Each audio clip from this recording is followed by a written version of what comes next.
soulmate. Your connection to them ascends time and space. This spiritual bond you have with them, someone whom you shared a magnificent, deeply connected relationship with, no matter if romantic, platonic, sexual, familial, you've met them before you've been born here in any of these cases. They emphasize balance and duality. They are a complementary force, easing complete or amplify your spiritual journeys. They're your partner in spiritual growth, although it may not always be perfectly harmonious relationship. More often than not, they're one of the most challenging connections, as the purpose of this beautiful connection is to help evolve and fulfill your spiritual potential. You may have many soulmates, and in many spheres. Each serves a unique pathway and purpose in your journey. Soulmates are linked to the idea of the sacred union, embodying a connection that mirrors the unity of cosmic forces. Soulmates may often have a karmic bond with whom you've got unfinished business and lessons from past lives, so intense yet transformative, in order to flame the fire of transformation and metamorphosis. Hello, my beautiful friends. I am Elias of Venus, on this channel known as Magic of Venus, and I do many things. Here on this channel, you will probably only see the spiritual side of me, but I'm also a musician. I do graphology. I love fashion and makeup. I also want to be a politician, but that's another thing.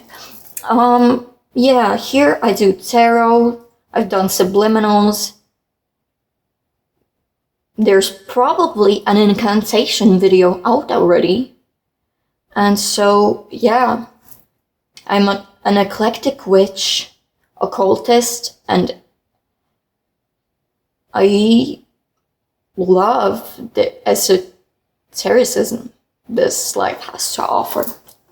And so, yeah, this reading, as you may have noticed, is about your soulmate.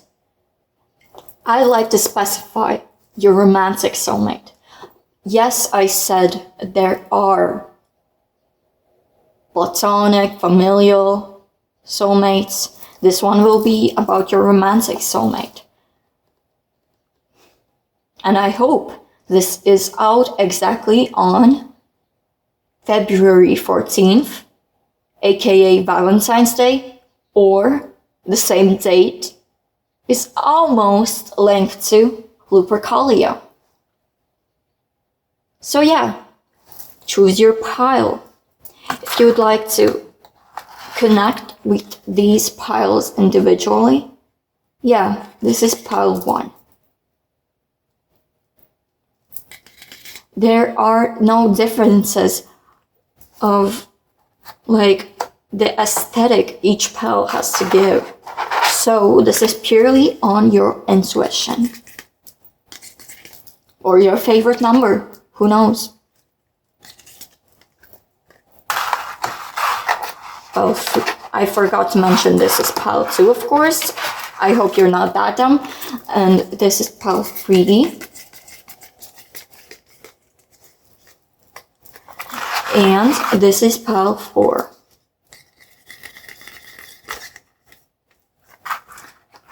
I hope you have chosen this pile 1, pile 2, pile 3, and pile 4. And happy Valentine's Day.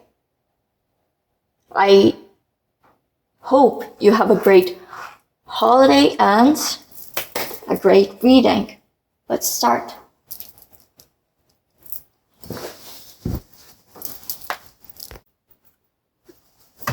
Hello, that one. And so, before we start the reading, I want to tell you what we've got going on in this reading.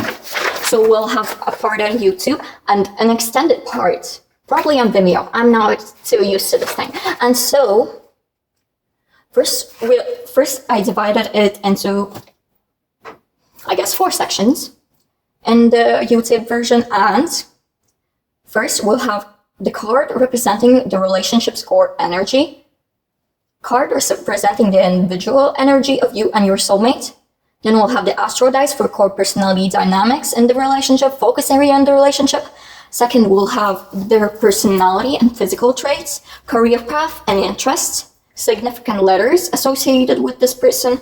And third, we'll see how they see you versus how you see them, your first impression versus theirs. Fourth, we'll have relationship aspects, communication and mentality, feelings and emotional connection, sensuality and attraction, common ground and stability. And fifth, we'll have the extended, and I'll tell you what we'll have in the extended.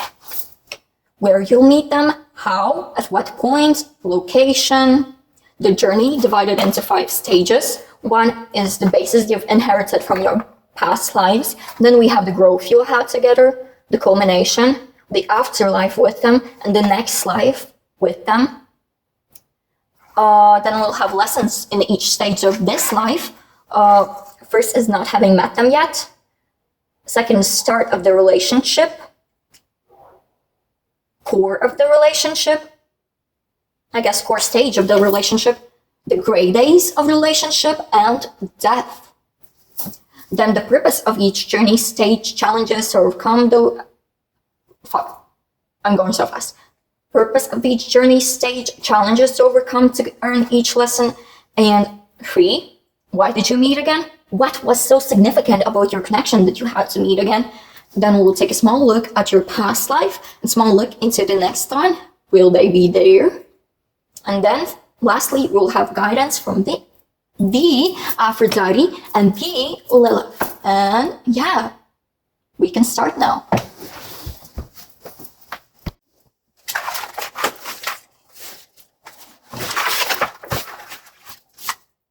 So, the cards representing the relationship's core. The grandmothers, remember your roots, perspective, trust your weavings. The card representing the relationship's core. The enchantress, which is the magician. Then card representing you is the 9 of cups. The card representing them is the 6 of cups. So, for your core personality, we have Aries. For their core personality, we have Taurus, which could be your sun sign or rising sign, which actually is not in the most cases, but it kind of like morphs together your core personality into this sign, which, yeah, may or may not be your rising sign or sun sign or Venus sign even. It may just be your energy. And if you sense a Taurus energy from them, it definitely could be them. If you sense an Aries energy from yourself, this most probably is your pile. So your dynamics in this relationship, your dynamics in this relationship are, your dynamics in this relationship are connected to the North Node. Their dynamics in this relationship are connected to the moon. So I see a lot of healing energy. You'll both help yourselves heal. And focus area in this relationship for you will be the 2nd house. And their focus area is the 11th house. Okay.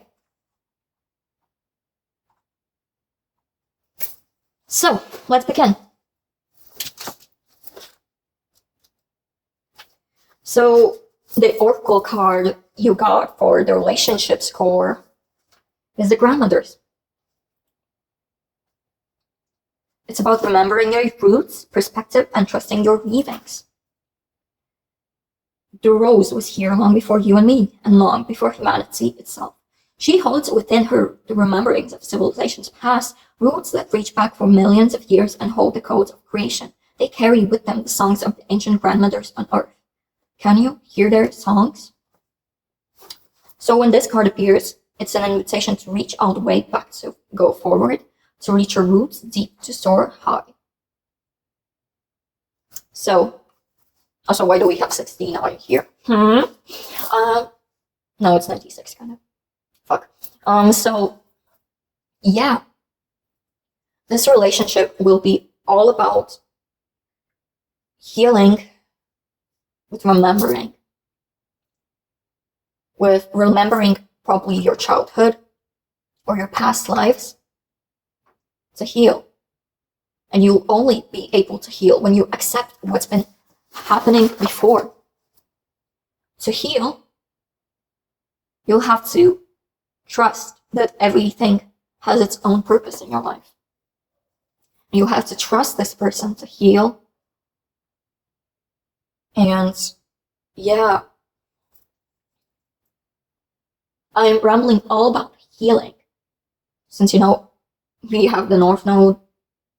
Wait, that's the South Node. I am cuckoo. And yeah, this is... Right, that's the South Node. I'm stupid. That makes it even more interesting. This relationship will definitely help you heal your wounds, your trauma. You'll probably be stuck in that healing sense before you meet them. And they're the one who bring that. They're the one who bring that energy, that inner child out of you.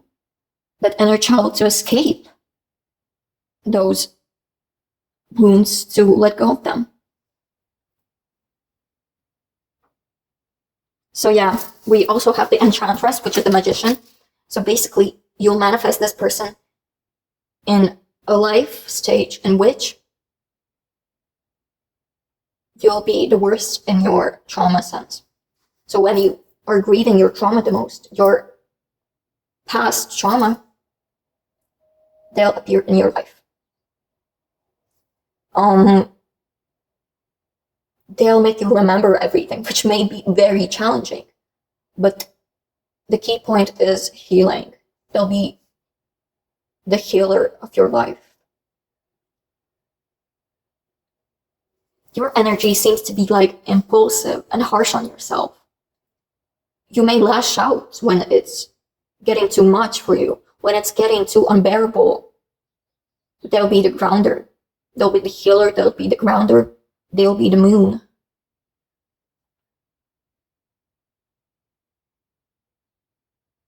The second house is interesting here, since it's the house of Taurus, if I'm correct. And yeah, they'll make you feel more secure. I may interpret this second house as not just financial security or your career, which may be the case of your insecurity, but I may see it more so as your emotional security, your groundedness. And I mean, well, yeah, that's the fourth house. The South Node. You see, this past you've shared. I'm sorry, this is painful. Your trauma seems so painful to digest when I channel it. And yeah, you may have had a very poor childhood. You may have been mistreated, or your family just wasn't financially secure enough. And it seems this still is impacting your life. Still impacting your day-to-day relationships, which is Mercury, which, you know, Taurus, and your day-to-day relationships may be becoming more and more unbearable as this person approaches. But this person is just such a light spirit. They may be very calm, grounded, but they're like a sunshine. They will make you experience the childhood you haven't had, or if it's not the childhood, it was when you were most growing spiritually, and that potential you could have had if you had a normal, spiritual childhood that was wasted. But now this person will make you live through it again. They will make you feel emotionally secure. They'll make you feel trusted, and you'll be able to trust someone in ages. You'll be exploring your spiritual side, your shadow side, more with them. And so they may start to, this focus, it will be about building your building blocks, so you can have social life again, so you can be a brand new person when going out to socialize again. And there'll be like a gift from the universe to heal and to step out of your comfort zone to finally be in comfort again. That's so deep. I'm sorry if I'm triggering something, but you probably had to hear this in order to at least take some type of steps towards healing. And yeah, this was the first section of the reading, part 1. Now let's look at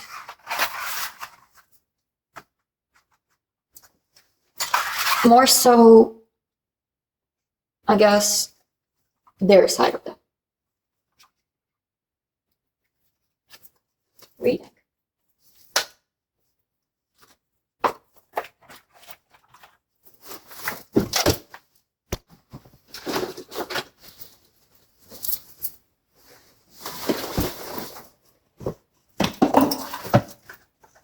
So, yeah, let's look at their personality and physical traits. Here we'll have their personality, and here their physical traits. So this is my first time using the circular Rider-Waite cards, so let's see how I do.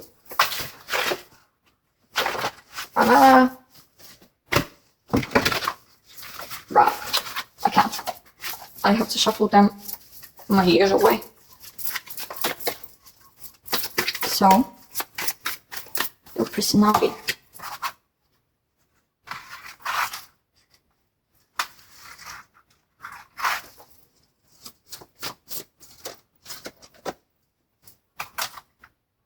No, I think this is the energy of you. I'm sorry. I'm trying to like the wrong look.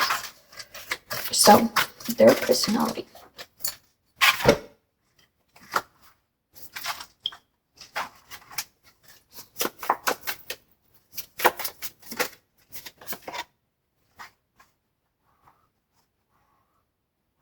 What about their physical traits?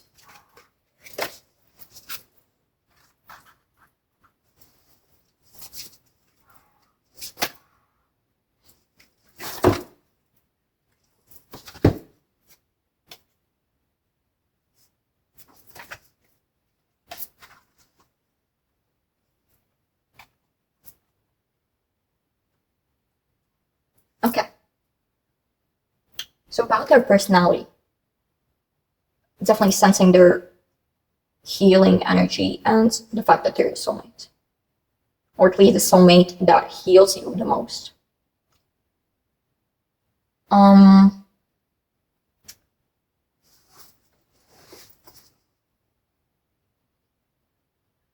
They're very patient, calm, grounded.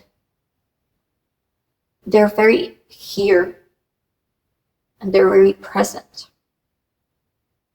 They may also be very harmoniously connected to both the past and the future, but they are still here and still manage to be the most present. They've definitely went through the same, I guess, similar, let me correct myself, similar experiences, challenges, wounds that you have been through. And that's why they so deeply understand you. They feel you, they feel emotionally connected to you. And so talking to them feels like, wow, it's just flow. It's a river that flows and never stops. Yeah, it's like pouring water into a cup. As easy as that. You definitely have it way more easy to talk deep conversations with them rather than with other people. And so, yeah, they possess that earth energy. And that water energy, of course.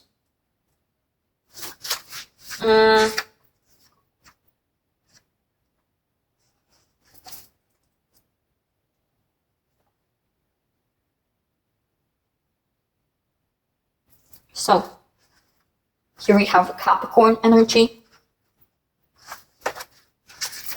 Here we have Sagittarius energy, which is already fire energy, but Temperance is not the typical Sagittarius, not the typical fire energy. It's Jupiter. And Jupiter is the planet of expansion, of healing, of growing, of just journey, the big journey, and support.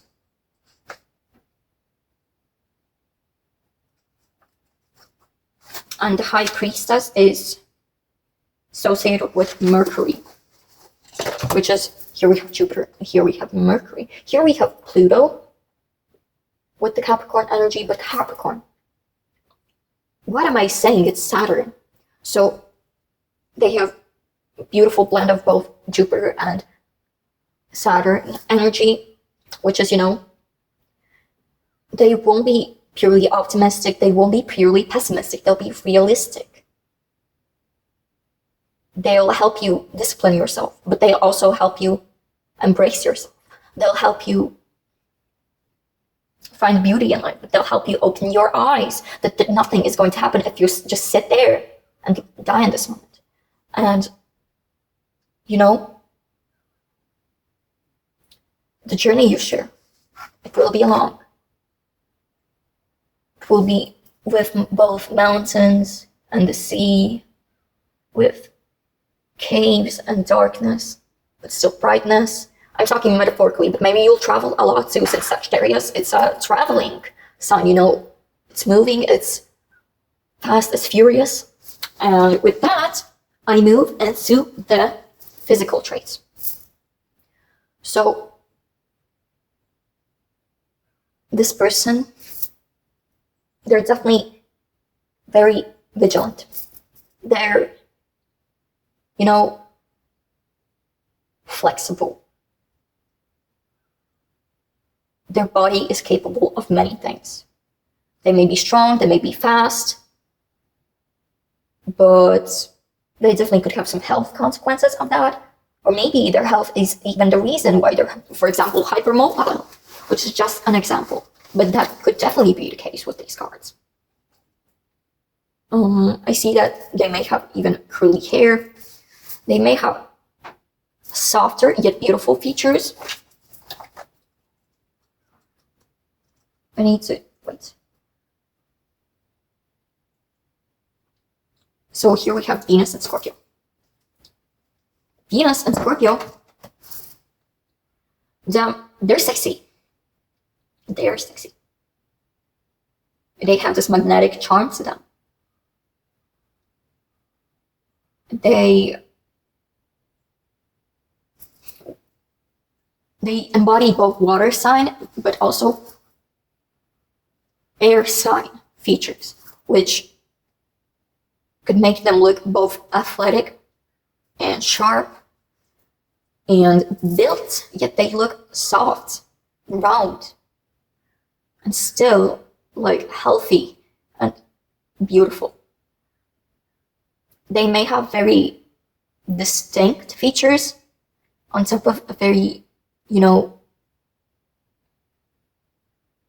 smooth features. For example, a very straight or sharp nose on top of a very smooth and rounded face shape.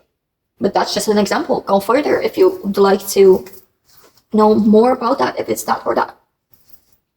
But yeah, see them as fast. Their body probably has long features, elongated features even, but also has very circular forms in it.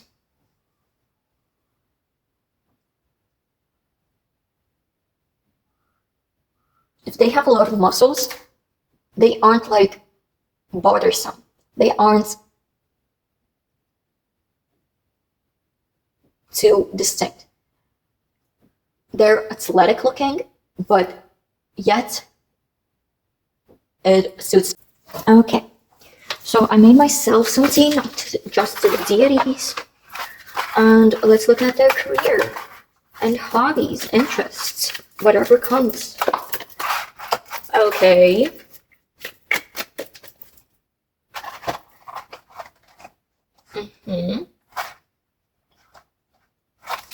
So they're a very intellectual person. They may do some analytical stuff for work or for hobbies. They probably love psychology. Probably. They may even be a psychologist for all I know. Or psychology student, you know. They may love books. And yeah, they're definitely kind of into the mercurial side, which is like more psychology based and communication based. And you know,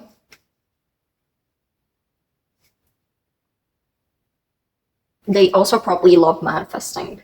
Like 9 is wish fulfillment, and you know, if it has to do with the mind, it's probably manifesting. And, you know, they are perhaps a night owl, or they have a night shift sometimes, but they are very interested in moving past old wounds, healing pattern. They love noticing the healing patterns in others, and I hope they don't have sleep issues or nightmares. Maybe they like coming into your life in dreams.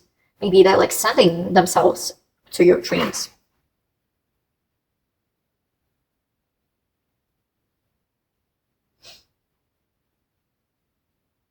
Maybe they have like risky activities. No swords, they're sharp, but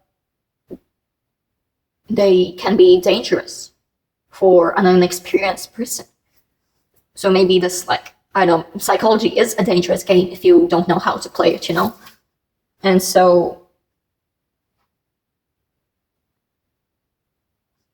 they may be like astrology, you know, here's some zodiac signs if you haven't noticed the planetary placements.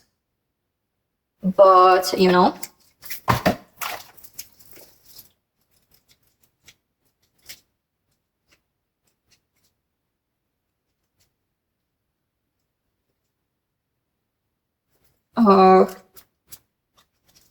I'm trying to look at, like,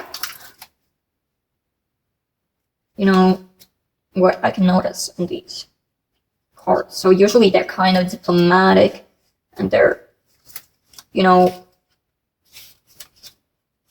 they're have to do with the public, with speaking. But the reverse, you know, this time I'm taking that very seriously. Maybe they like defending human rights. They're probably very articulate, mature. You'll never see them pass in some projects without double checking. They're very precise, and their career probably has to do with something that you cannot just easily fail and go further in. They're probably their career probably benefits from perfectionism, like engineering, science, politics. So I think I'm mentioning that again. Probably know about it. I hope they're not in the military, but they perhaps have some interest in history and law and order. They definitely, there's some sort of organizing they do for work. They're honest, or at least they're honest to you. I just had an acid reflux, please help me. They always seek the truth, and they're very, very observant, and nothing escapes their attention. Okay, I think that's all for this section. But I forgot the significant letters, so I'll be right back.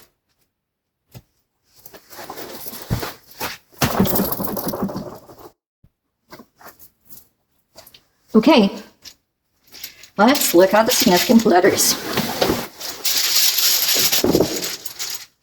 Oops, I spilled some tea. Oopsie. But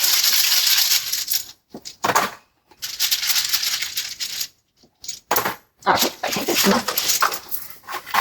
We have M, Q, which is of course only because like I have the Latvian Scrabble.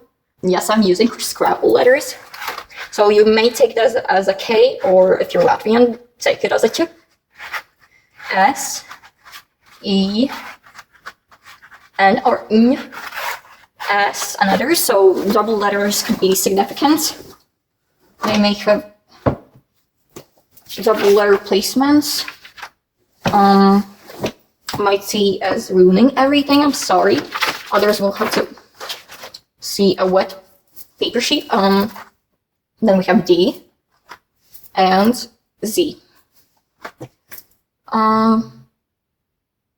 So yeah, double S, double letters. Their name may start, these may be their initials, maybe they have a lot of uncommon letters in their name. Let's look at what is, maybe these make some sort of word, maybe they speak in a lot of these letters, maybe their favorite words are in these letters, but these have some sort of association with your person. So that could, wait, S is like I in Latvian, which I don't know why that could be significant, but if we know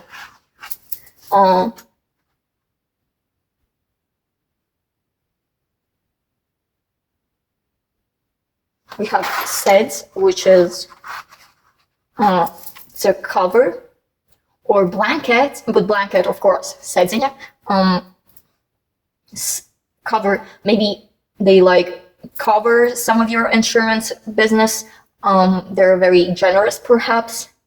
Maybe there is something regarding a blanket you have experience with them, like for example sitting in the rain and they give you their blanket. We have sad, which sounds like sad. Yeah, they definitely could be could be the most supportive person when you're sad.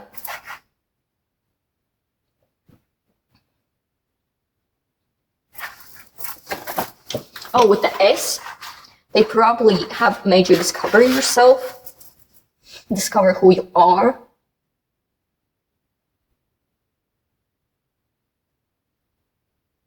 The Q, oh.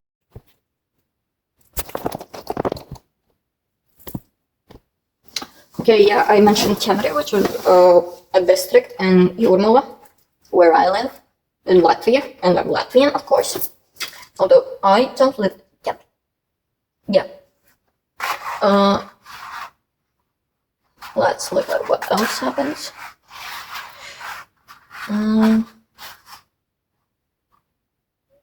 We need a vowel to make other.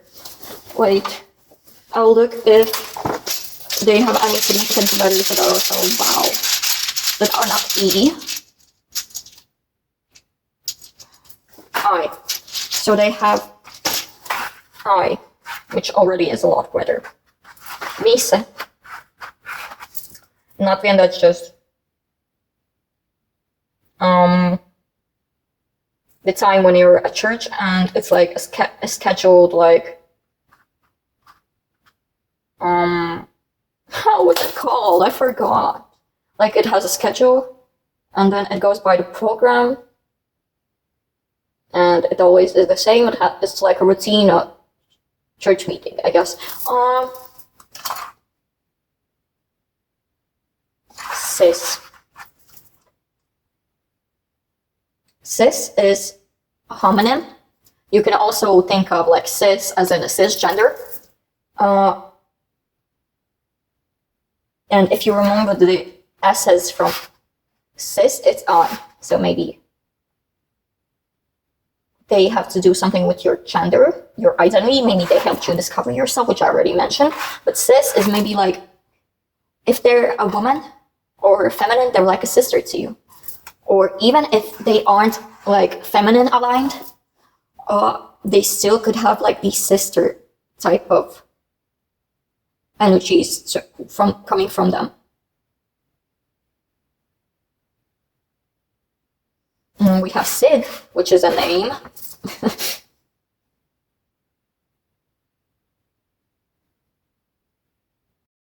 We also have Mid.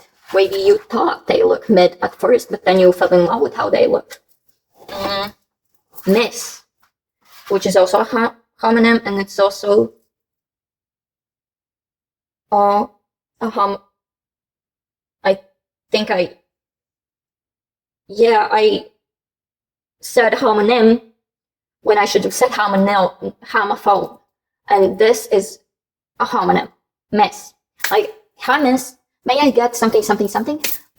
Maybe they loved saying that. Maybe, once again, we are having that feminine aligned energy. Miss, maybe you miss them a lot. Maybe they miss you right now. Maybe when you're together, you'll have like, every moment you aren't together, you'll just miss them. This. Maybe you've dissed them. Maybe you've rejected them. And later you realized, oh no, oh shit, I did that so wrong. If we ignore that it's a tip, we have kiss. Maybe your first kiss will be significant or was significant.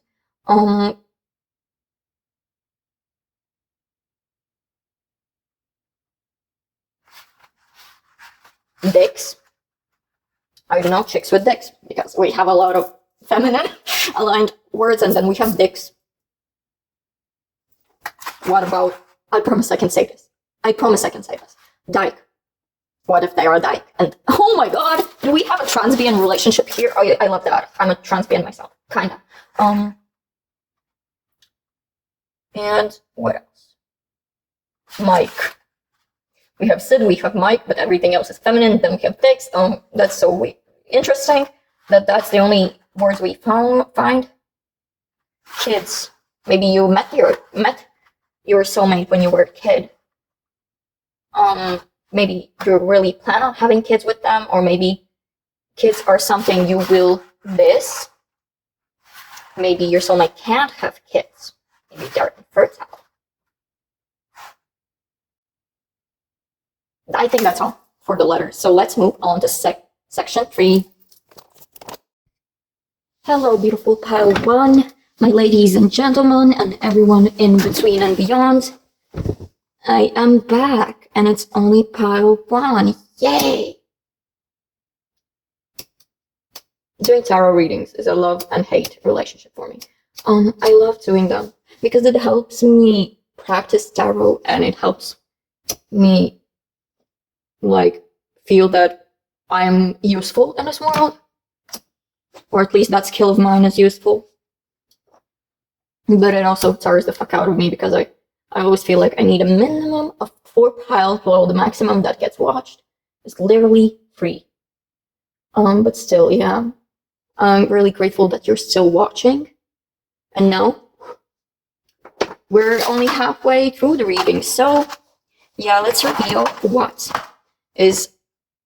what about how they see you, how you see them, and your first impression versus theirs. So this is how they see you. The Black Hound foreboding, and you see them, as the seal, vulnerability. And so their first impression of you was the Ten of Wands, and your first impression of them was the Nine of Swords. Okay, so let's start with how they see you, either like right now or how they will see you when you already have known each other for some time. Depending on if you know them right now or not, this may be the present or the future, but this is definitely just the first impression. So they see you as a black moon, which is interesting to say the least.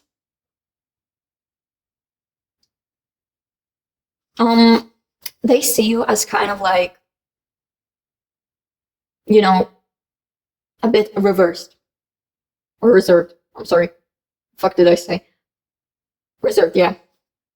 And they always feel like you're keeping something in, that you're not telling the whole truth, that you are going by your gut, and that's not always telling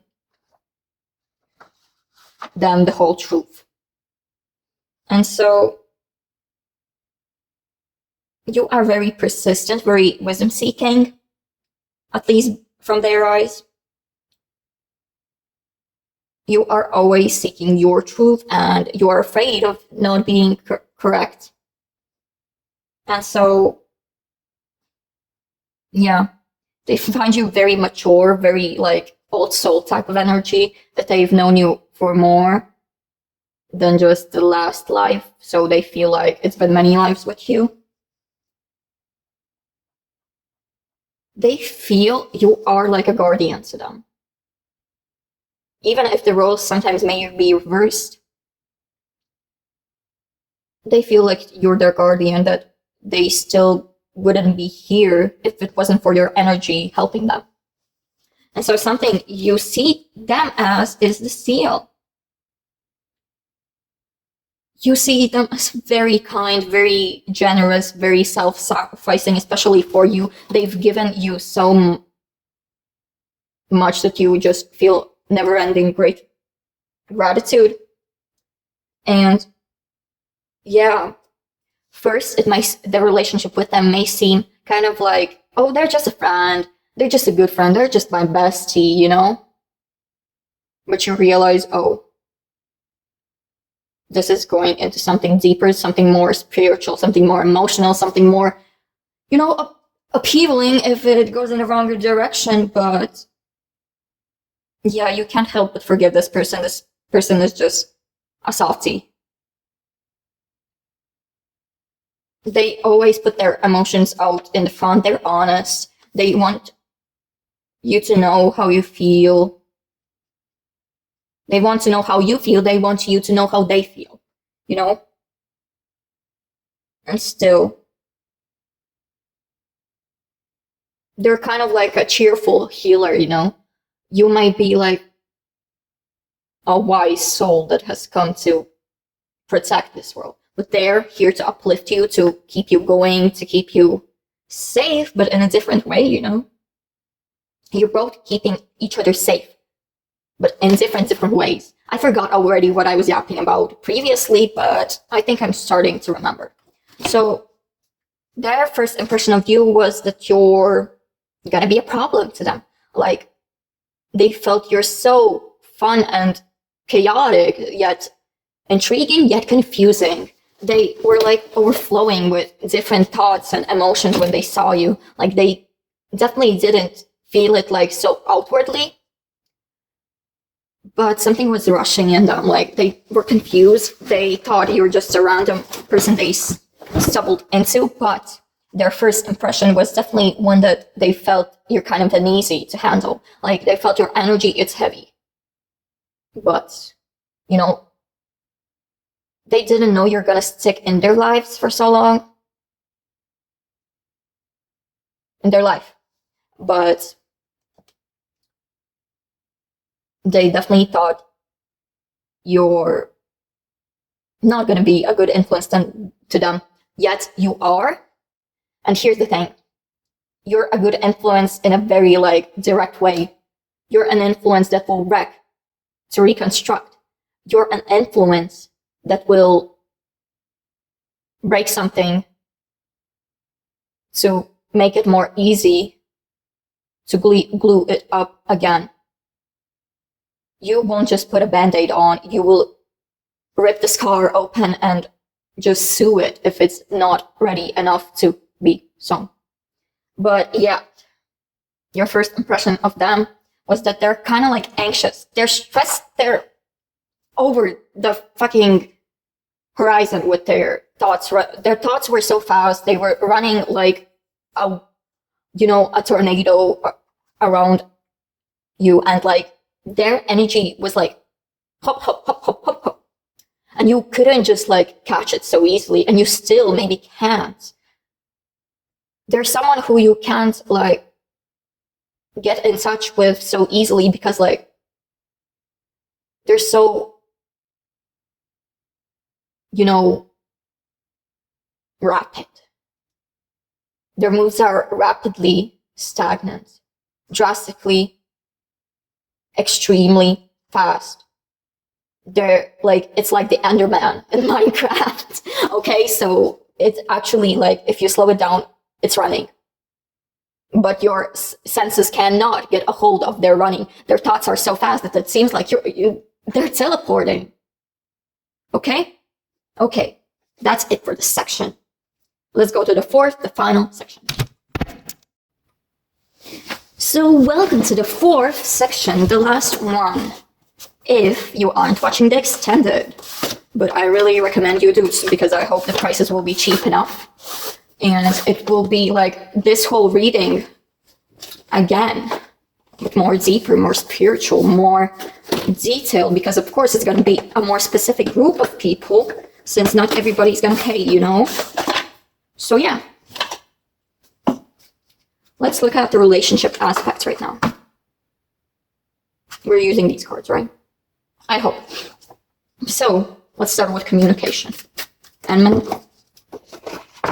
mentality. I'm meant to say there's definitely, when I was channeling the cards for the last section, I couldn't get ahead of their energy because like I was saying the questions, but cards already were popping out when I had to really, really focus on it to find out what they're saying. And that's, I think, how most people see me when I'm talking to them. So then we have feelings and emotional connection.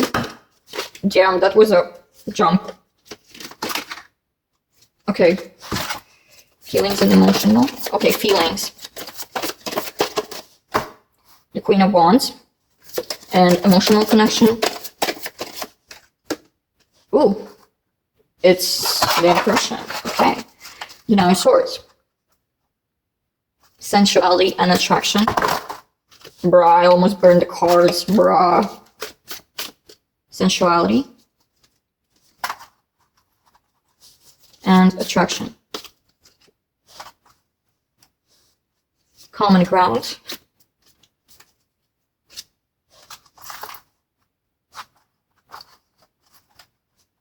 And stability.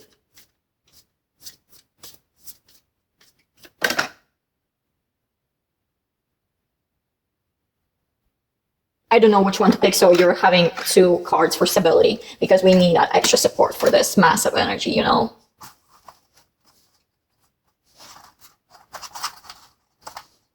gonna check if you see the cards because most of the readings are ones which you cannot see the cards. Yup, you cannot see the cards. Okay, you can see the cards now. Bitch.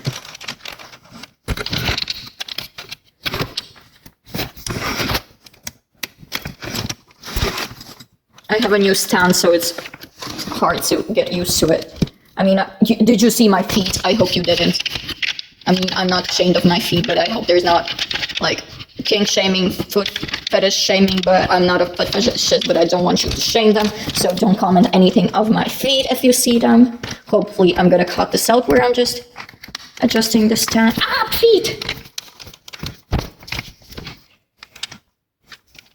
I'm sorry, I didn't put socks on. I'm a bad bitch.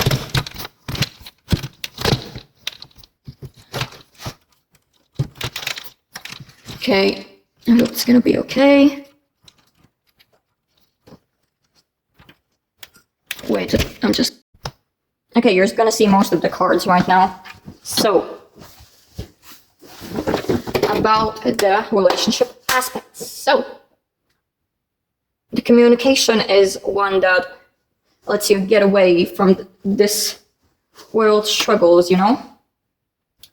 It helps you feel like there's someone who understands you, someone who can help you move on from shit.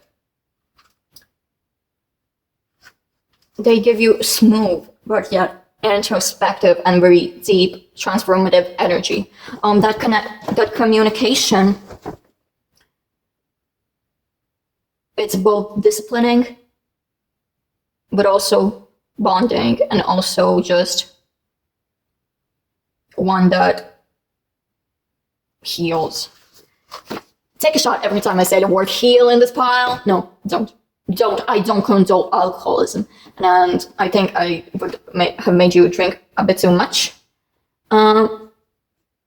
This pile, because heal is something I said a lot. Their communication is support, and they're just... It eases and it lets you get away from the hard moments of life, which are already said. And so their mentality is, they're committed as fuck. They're committed to help you. They're committed to heal you. They're motivated to be around you. And their mindset is just one of a deep, deep romantic. If they know it's you the soulmate, they won't leave you at all costs. They're gonna fight for it, and they're gonna make it known for you in some way. Maybe not even like just verbally announcing it. They will make it known by their action, by their treatment of you and others. They'll be protective.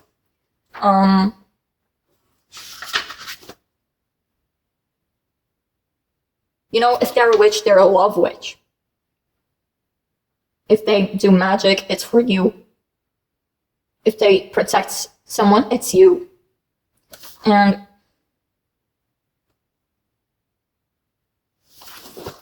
their flesh, their heart, their body, it's meant to harness true love.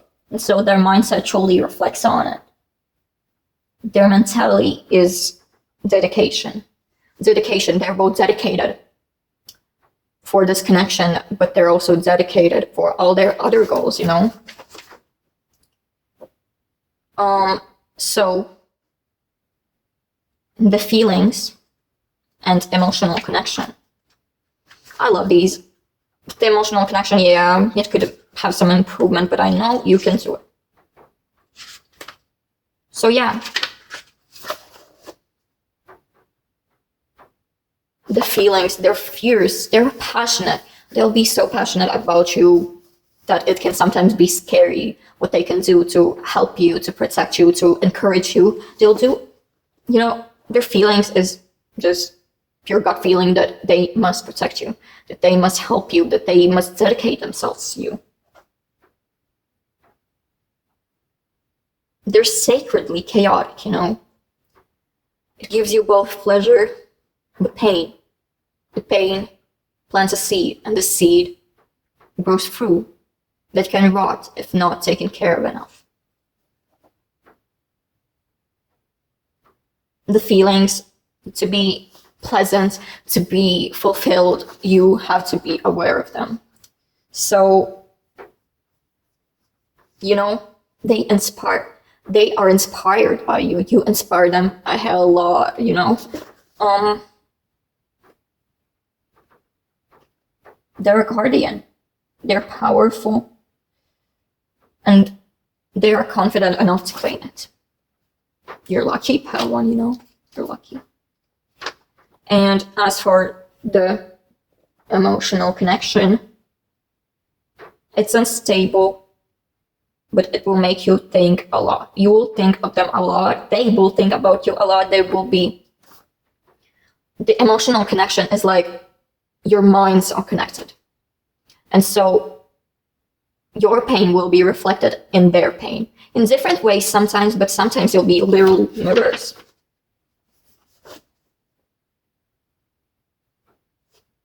The emotional connection. Bro. Damn. So,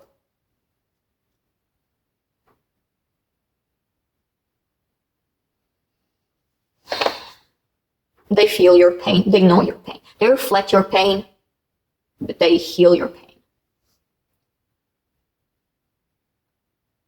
The emotions they feel when they think about you are more often than not just pure concern for you.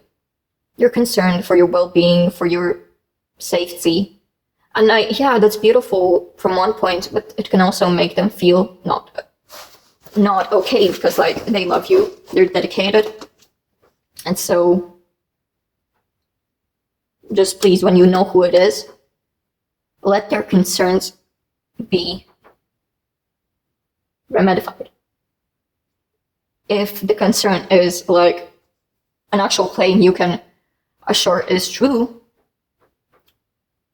please try to work it out with them, because the concerns for you, because like you can, of course you can live through your problems, you can ignore them, but they won't ignore your problems, so help them with solving and healing. So the sensuality and attraction. Okay. They definitely fantasize a lot about you. It comes to them at very surprising moments. They could just be going through their day and they just think about you a lot. It just pops in their head and they can't stop thinking about you. If you let them, they'll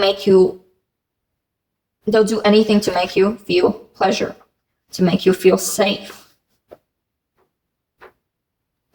They're unafraid of expressing and longing for you. They yearn you. And if you let them, they'll do the best they can to award you with the most flourishable senses ever, with the most passionate senses ever. This isn't an 18+ reading, so I may stop a bit when I can, but, they dream about you. They feel happy when they think of you in any way they can. Yes, they definitely, if they don't already, they will think of you in sensual or even erotic ways. But oh well, you gotta move on to the attraction, Can't be yapping about feeling horny about you. The person, not me. I'm sorry. I didn't want to make it be that way. Bro, I'm sorry. I feel like a predator right now. Oh my god. No, I'm not horny for you. Your soulmate will kind of be in most cases, if you're okay with that. If you're not, they definitely won't be. They'll control that. They're easy to control. But yet, I think they'll be the ones who want to control you. And so the Page of Pentacles for the attraction, they are attracted to everything about you, They feel you are attractive in every way, shape, or form possible. They think you are the word beauty. They would describe you as the child, daughter, or son of Venus, whatever you identify as, and let's give her a hat pat. I love Aphrodite. I devote myself to her, so this may as well be me who I'm talking about. Well, I'm not that attractive, But my soulmate may as well think about me that way, because beauty is subjective, and you are their subjective ideal. They're seduced by your beautiful natural beauty, and they are enchanted by the way you can transform yourself into the most beautiful you can ever be. And so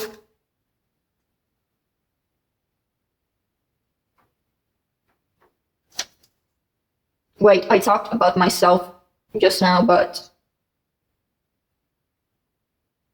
then it would mean I am the one watching. Anyway, so I mean, I would love a soulmate like this. Please hit me up. Yeah. They think if the earth could be a beauty standard, you are earth. If the earth, if Mother Nature could be rescued, your beauty may as well be the rescue of it. Because if our nature doesn't look exactly beautiful right now because it's painful to see what's happening in this world, their eyes glancing at you, they'll just forget about everything bad happening in this world and they'll just be seduced by you, you know? And so the common ground and stability, okay. Okay, so the common ground is how you expand, how you help yourself expand. You let yourselves heal and you let yourselves rest. They help you be more at rest. They help you be more calm. They help you integrate the lessons of your heart. And you know, their words peel back perceptions and reveal your truth. The truth that is within you. You'll be daunted, you'll be scared, but you know, they are too. So when it is revealed, that's when your souls can be.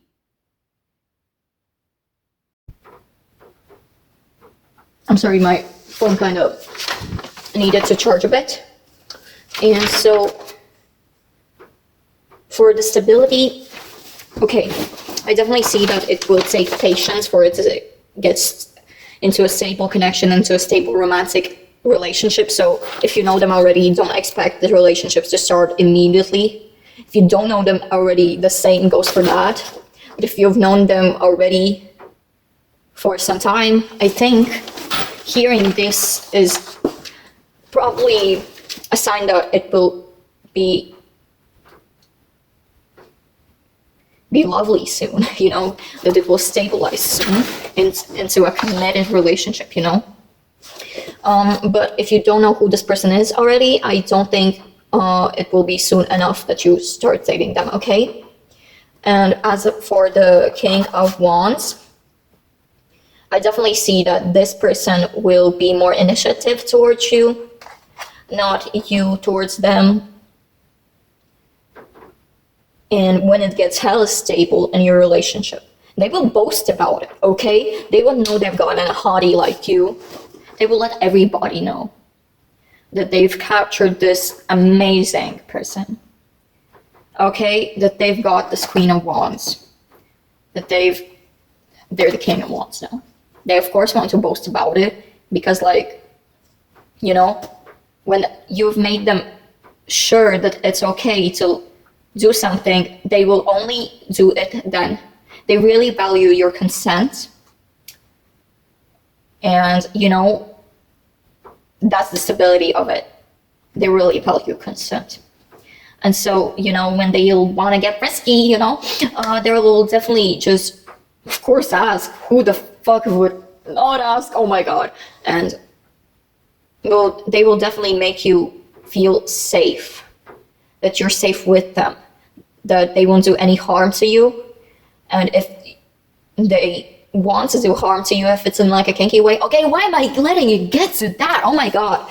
Okay, there's some serious attraction going on, and I'm sorry if it's kind of like a bit too much for you at this point, but yeah, what was I on? Oh yeah, if they want to do some harm to you in a sexy way, you know, and you want to, then it'll only happen. Only on condition that you allow them to. That was a bad example, and I hope I won't be that NSFW for the other pals, since I didn't intend to be, but you know, it's Lupercalia, it's Valentine's Day. What did you expect? And so I'll leave it on a note like that. So now we'll enter the extended, and if you don't want to go there, sure, but you'll miss out on a lot of shit. You'll definitely have the chance later to go there, but I hope I can make it kind of like a limited exclusive time that it's kind of cheap on Valentine's Day and a bit beyond that. So yeah, go watch the extended, please. It will really help me out, and my setup won't be looking as uncomfortable as a lot of you may have been saying. Yeah, thank you so much for watching. I hope everything resonated. If not everything, I still hope you enjoyed it. I hope resonated. Okay, thank you so much. Big hugs if you're okay. Okay, bye, love you. Hello, my magnificent pile twos. So yeah, if you chose this pile, if you resonated with this pile's energy, this must be your pile. And if something doesn't resonate, it's okay. Most things are not for, well, there are some things that are definitely not going to resonate for everyone, but if completely nothing resonates with you, choose another pile. Or maybe if none of the piles resonate, it's okay to go to another reader. But if you choose to stay, thank you, and welcome to your Valentine's Day reading about your soulmate. So first, let's look at the card representing the relationship's core energy. We have the whispers of Mother Earth. Later, we actually have two cards representing the core energy of the relationship, which the other one is the Star. Well, let me check if you see both. Okay, you now see both. And the card representing you, your individual energy, and the card representing your soulmate's individual energy is the Queen of Cups. Yours is the Nine of Wands. So, first I'm gonna explain what this reading will all be about. We'll have this version of you on YouTube, but we'll also have my first extended reading. So, as you can see, it really went through a flood, and a lot of cards were ruined this way, but I still love them, and no matter how wrinkly or stiff they are now. But yeah, that's why I also changed places. So this will be which I'll be looking at first. It's like divided into 4 chapters on each part. Like this is the YouTube one, and the 5th one is the second one is the extended, and each one has 4 parts. In this reading on YouTube, we'll look at these, then we'll look at the astro dice for your core personality, your dynamics in the relationship, focus area in the relationship, and then we'll look at their core personality, their dynamics in the relationship, and their focus area in the relationship. Then we'll look at their personality and physical traits, then career path and interests, significant letters. We'll be using the Scrabble letters, of course, which I love doing.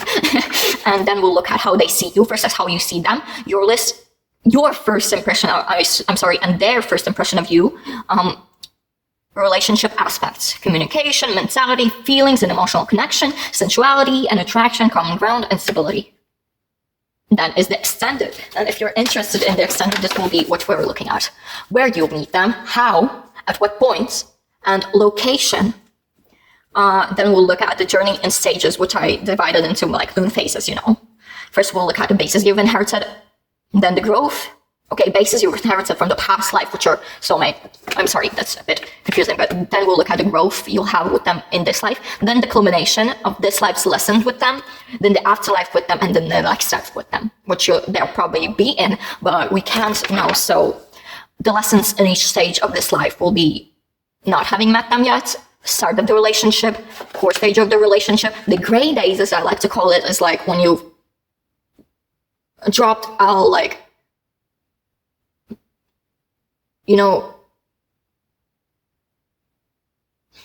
what do I call it? When you dropped all, delusion of the relationship, it is just being with them is just like the standard then. It's like when you retire, but you don't have to retire at that point, And then we'll have the death, which is, I don't know if it's the actual death of you two, if it's the death for the cycle, the relationship, because not all soulmates live together till the end of times. And then we'll look at the purpose of each journey stage. which is these ones, and the challenges to overcome to earn each lesson, which is these ones. Then we'll look at why did you meet again? What was so significant about your connection? Small look at your past life, small look into the next life. Will they be there? And guidance from Aphrodite and Lilith. So yeah, first let's not dive into the extended, but let's look at, these cards. So the card that represents your relationship's core energy is the whispers of Mother Earth. Creativity, ideas, inspiration, artist, writer, channel. So yeah, they might be an artist. You both might be very creative. You both might be creatives. I'm sorry. Speaking to your pal is kind of weird. I always twist my tongue.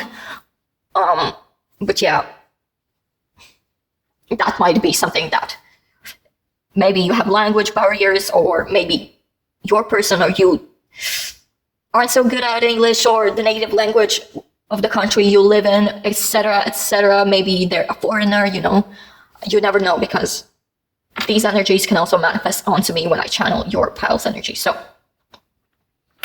Ra. Incense, please don't drop dead. Drop dead. Things will drop dead. I'm sorry if you're cold brain rot. Oh no, this card. What the fuck? This person will.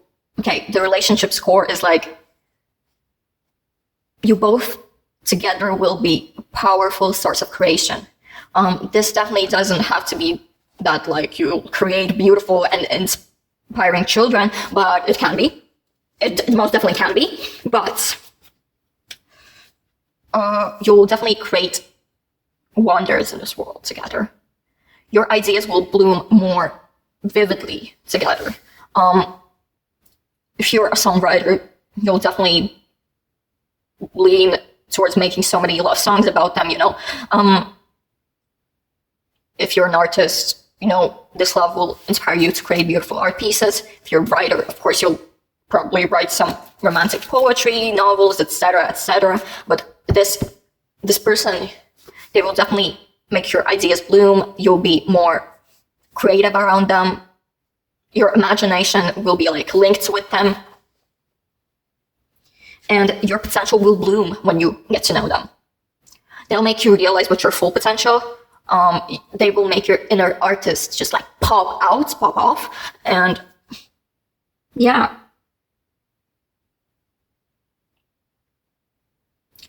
Your journey with them will be definitely a creative one.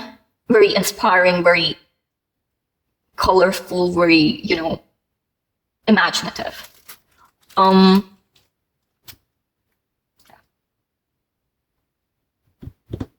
The creations you are destined to create with them will be more powerful than the ones you create individually. So they'll be a powerful power source for your brain, for your creativity. Even if you're not a very creative person, this person will ignite that spark for you, or vice versa. Okay, so yeah, love this energy. Very Venusian. I'm Magic Venus. Yeah, I love that. Venusian energy.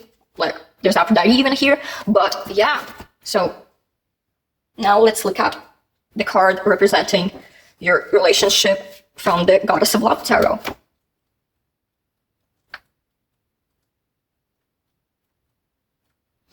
So yeah, the star. The star is like what comes after the fall of the tower. It's like the creation that is seeded from the remains of the tower. So I can perceive that as like your relationship will bloom when it breaks off or when it is challenged. You'll have challenges together and you'll only get to your full potential with them when you go through those challenges. And so, yeah, it will most definitely not be all sunshine and glitter with them. So those love songs, which I was talking about, they may also be love pain songs,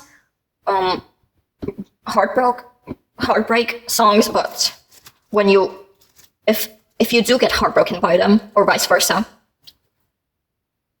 the creations you create, they will most definitely make this person realize the harm they created, or vice versa. And yeah. So more about the star, you know. We have Inyana here.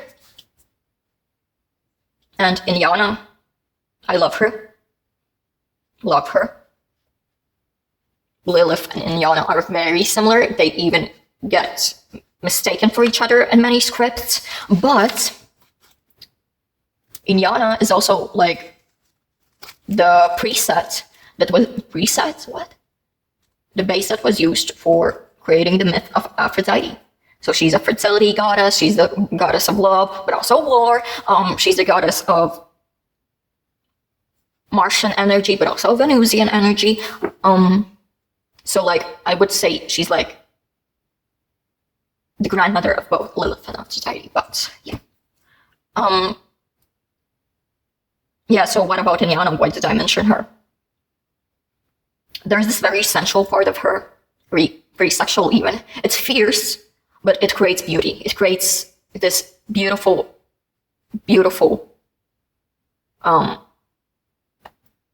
so yeah, just like the tower, when it breaks, it creates something beautiful like the star when it collides, I meant. And Inyana, the fierce energy. Okay, I'm sorry, storage ended. Well, Inyana, yes. She's a very fierce and like destructive warrior, but any destruction will come with its creation. The star, it's of course a very hopeful, a very light-hearted type of card, but let's not forget it came from the tower.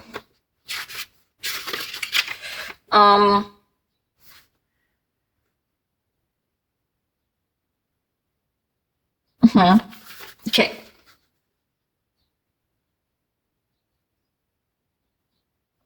When something is destroyed, I'm sorry, illumination sparks. When limiting beliefs get destroyed, you get illumination, you get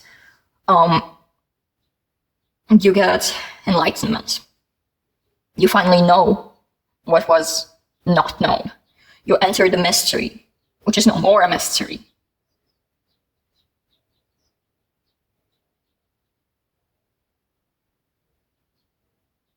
So this relationship, it may as well act as a catharsis.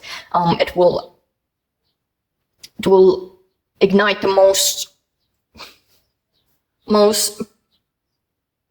definitely could ignite the most intense fire.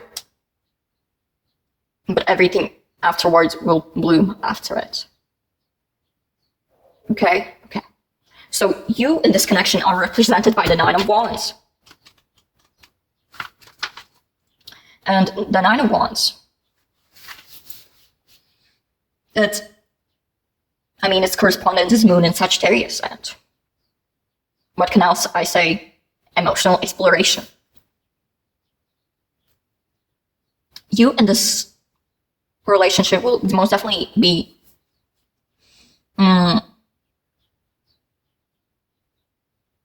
wanting so many new experiences, so many new expressions. You will be craving excitement, adventure. You'll be looking for fun. This person will most definitely be the one who makes you find that affirmation of your expression.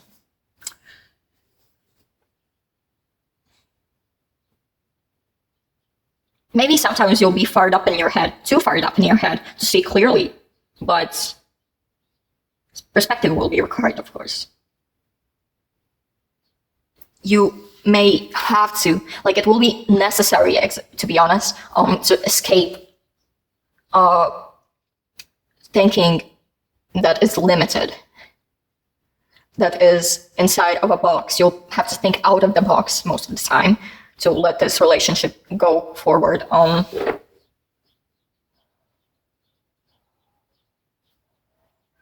You may be holding on to the outcome, but The only thing that matters is that you're letting your lust to guide you. You really are aspiring to the outcome, but you aren't holding onto the journeys, adventures, and what it makes you feel at the moment. So yeah, you have to break old patterns to welcome this relationship, and you have to trust in your heart.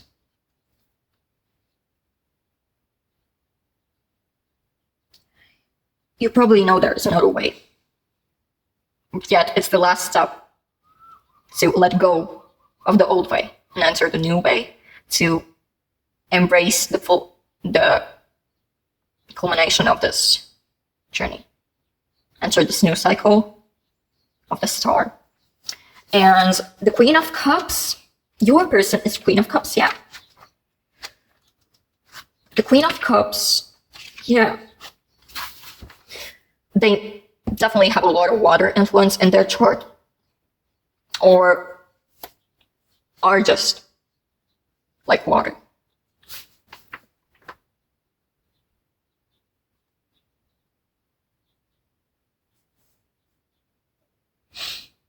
So they are very, like, how do I say it? They're connected to their intuition, feeling, and healing, but to the heart. And they definitely will make you finally trust your heart more. They will make you believe in love again. And if you don't believe it at some point, if you don't believe in soulmates, or if you're skeptical of like true love, they will make you believe it.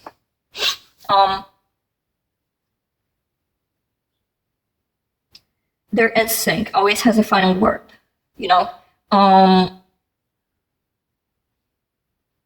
They trust themselves, and that will make you so inspired, you know? You're very skeptical of things, you're sometimes very limited to rationality. And this person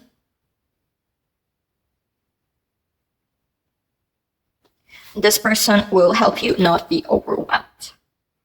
I definitely see them as being someone creative, and also someone very feminine of personality, but that doesn't mean they're a girl or woman.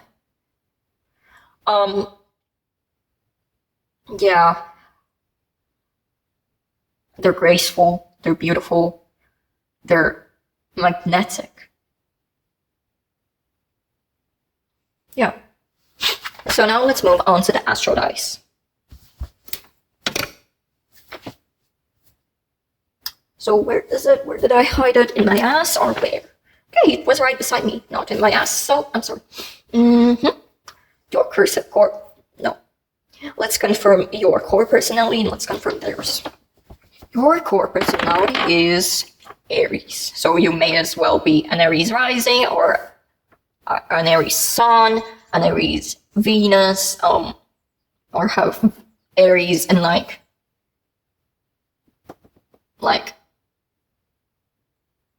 in some houses that are like very focused on romance and love. Like, yeah, perhaps Aries in the 7th house, which means you're a Libra rising, because, bro, I am one, and it could also mean you have it in the 5th house. And that also means that you might be a fire rising. I see a lot of fiery energy, like the Sagittarius, the Aries, and if you look at it, if you see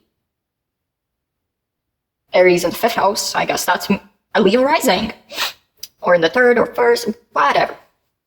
You definitely have a lot of fire placements. You're very enigmatic, you're very impulsive, you're very fierce, you're very fired. You're fired, bro. You're a fireball. Okay, so yeah, you sometimes may be stubborn and very, limited to your usual thinking. But this person, they will definitely make you less tense, they will make you chill out, and they will definitely help you embrace that more watery side. Okay. they have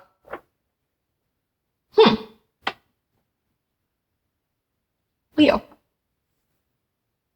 Leo as their main or core personality. Leo rising, Leo in the 5th house, Leo in the 7th. So yeah,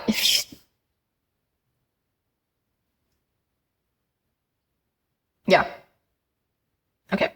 So, okay, they embody both fire and water. I guess water, fire.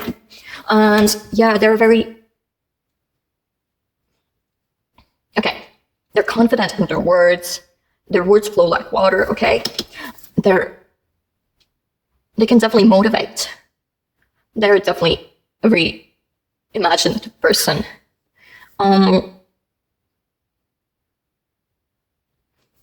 Leo is ruled by the sun, and the sun, it's all about confidence, it's about success, it's about, victory. But if they're very victory oriented, they still embrace their mistakes. They embrace it and learn from them. They're like helping you embrace your mistakes and not get too harsh about yourself. That Aries and Leo, a great pair, may I say, but Aries, it's a more introverted sign than Leo, so they probably will pull out that community. They may sometimes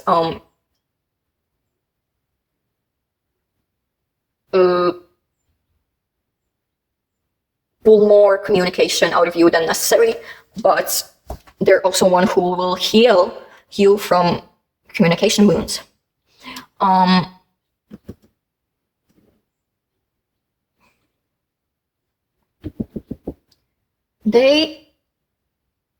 I feel that you may sometimes have like these debates, or more like not arguments, not conflicts, but they will convince you in a way that is healing.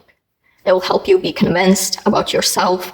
They'll make you trust yourself more, and so on and so on.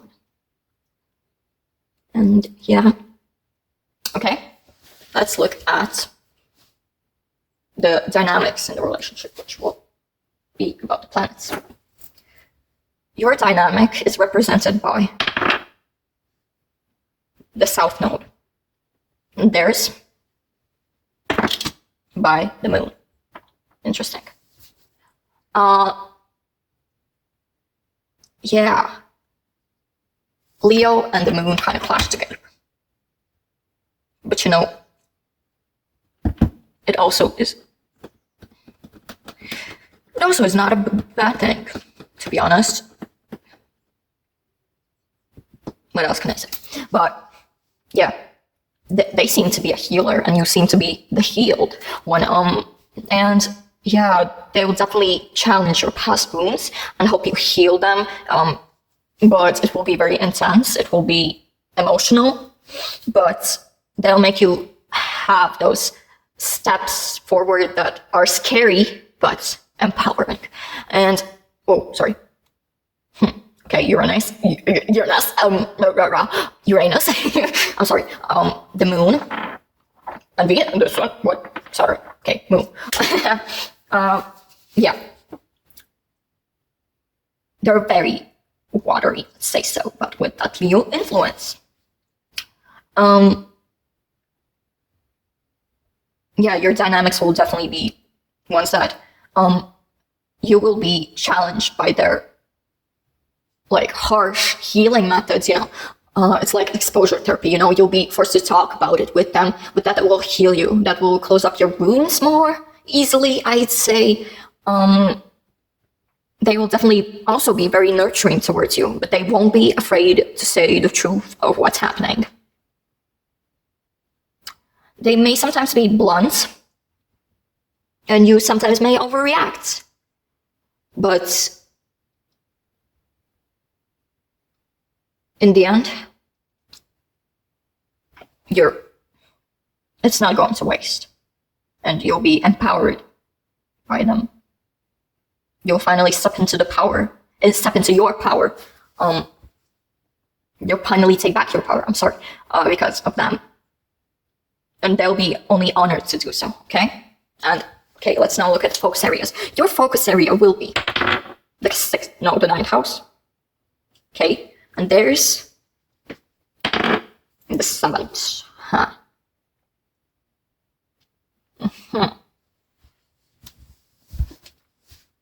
So yeah, you may not actually be so focused on learning, on exploring, or lessons, whatever is represented by the ninth house, but you'll kind of be pushed into it. You'll be made to have these adventures with them. You'll be kind of pushed into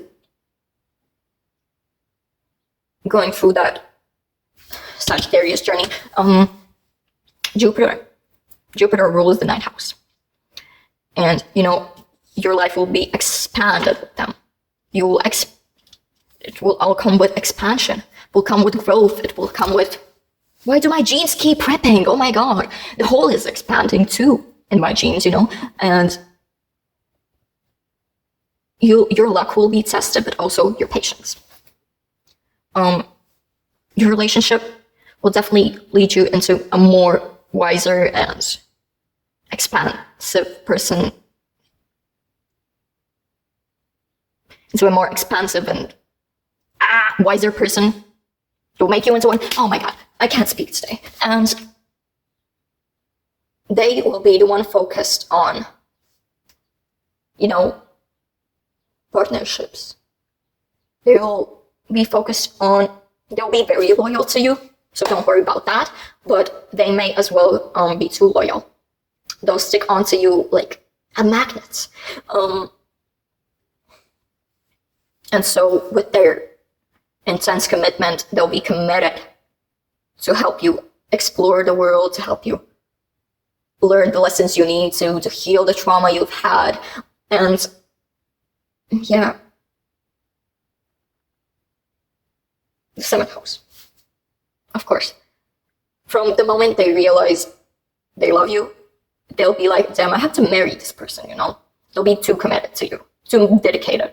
And they're usually very skeptical in relationships, but when they start loving you, you can't get them off, Okay. So now let's look at their physical traits and their personality.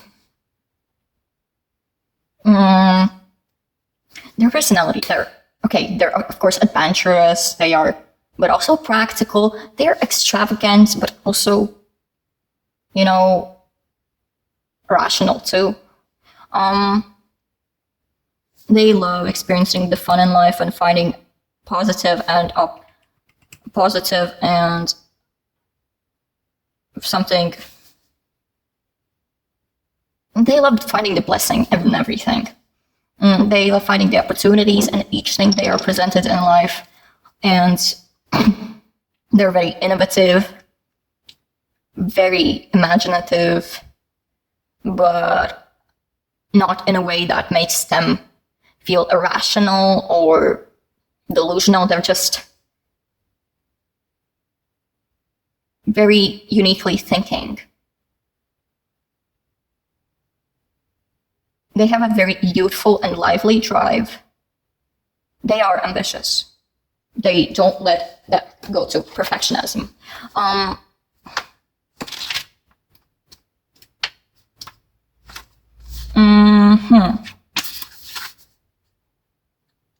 So, Page of Wands is the Earth of Fire, but Page of Pentacles is the Earth of Earth, They are very down to earth. They are, even though they are very intuitive, very spiritual, they don't live in their head. They live in this world, in this reality.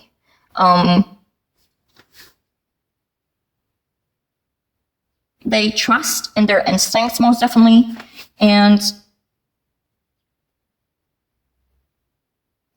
yeah, they're yeah, optimistic, but also very, very realistic. I mean, they could be rebellious, but they do it in a way that makes them not a bad person. They don't rebel for the sake of rebellion, they rebel for the sake of being themselves and proving their beliefs.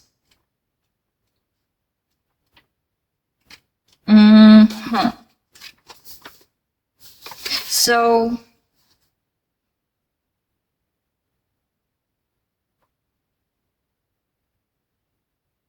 they're very sensual, but also very,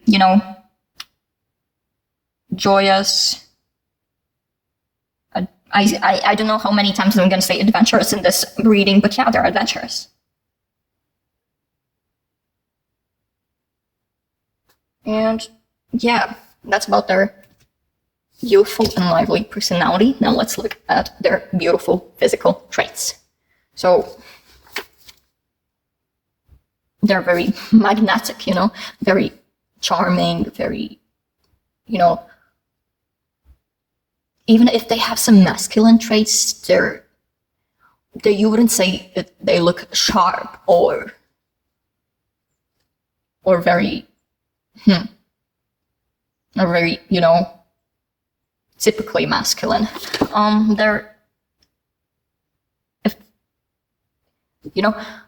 I could see them having very beautiful curves, but also them being,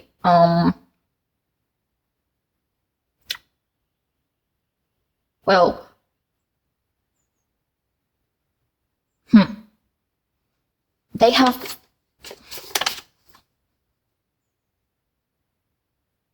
this person, they might have also light hair or, I wouldn't say their hair is dark, but that depends. That really depends.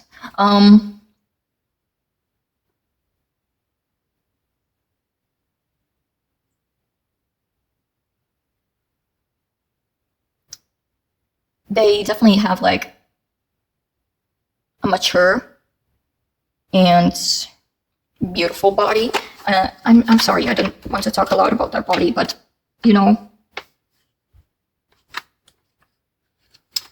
I'm talking about their physical strength, so what the fuck could I say?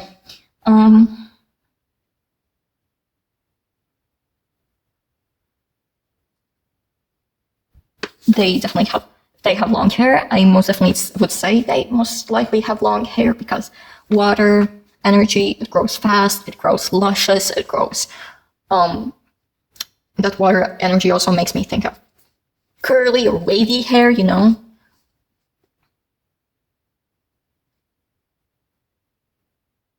Yeah, I'd say they have a very feminine physique, but with a few traits that are beautifully disharmonious, It's not all femininity, but they definitely have, for example, it could be a sharp jawline or some good ass muscles, not ass muscles, but that definitely could be too. But maybe they have a, typically masculine nose or whatever. But yeah, they're feminine.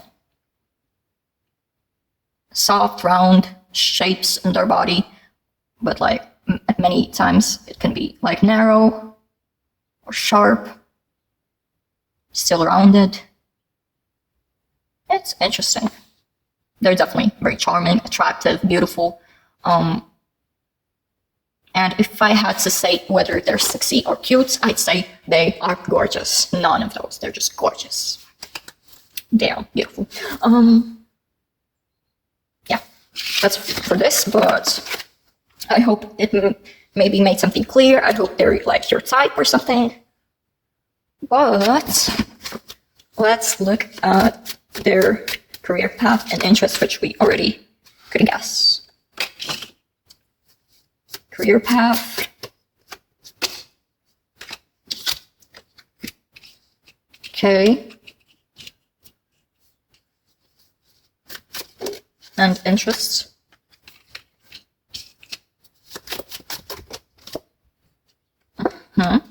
I got 3 cards for the career stuff, I'll get 3 cards for the interest, you know. Okay. So for their career,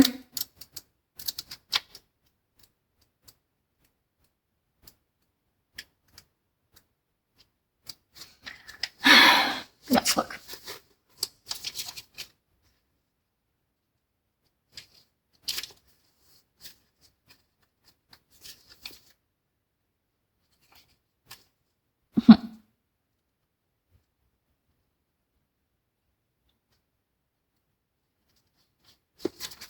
They might have a seasonal career, like it depends on the season and what they work as. Something like farming could be taken very literally. Maybe it's like gardening.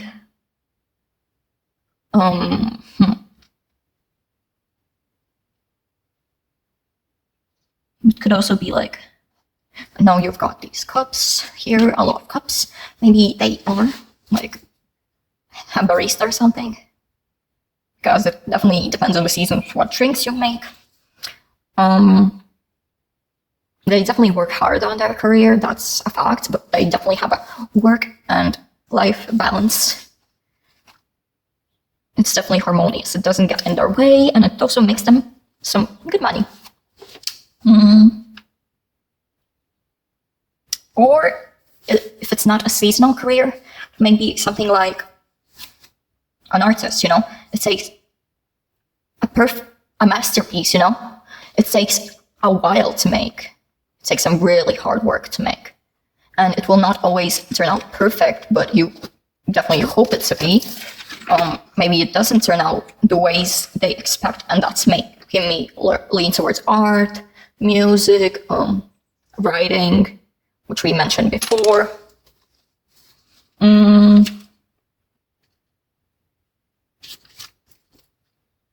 This 9 of Cups makes me think a bit about gambling, just like this 2 of Pentacles, but I don't think it is, but it could be though.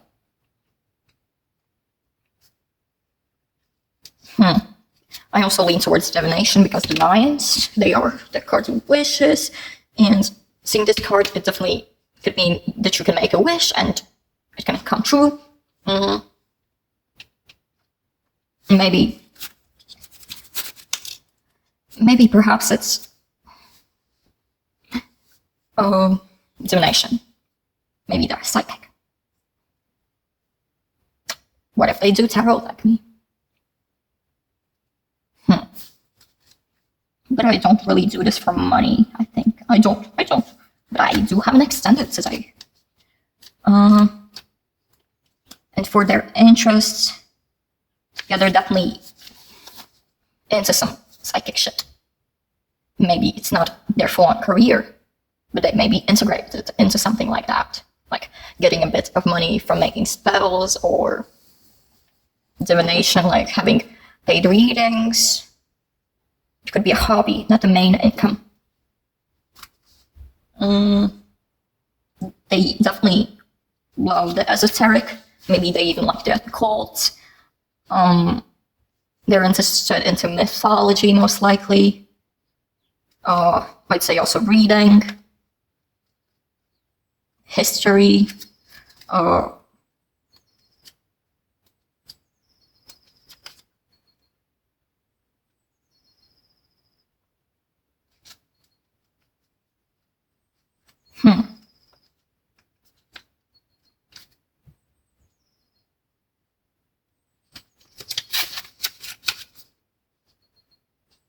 meditation. Meditation's definitely there.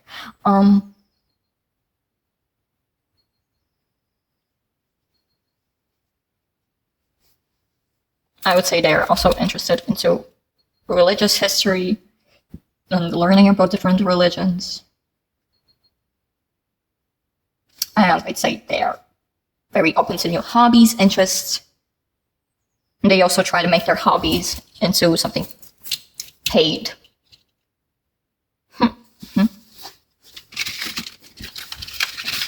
And now, significant letters.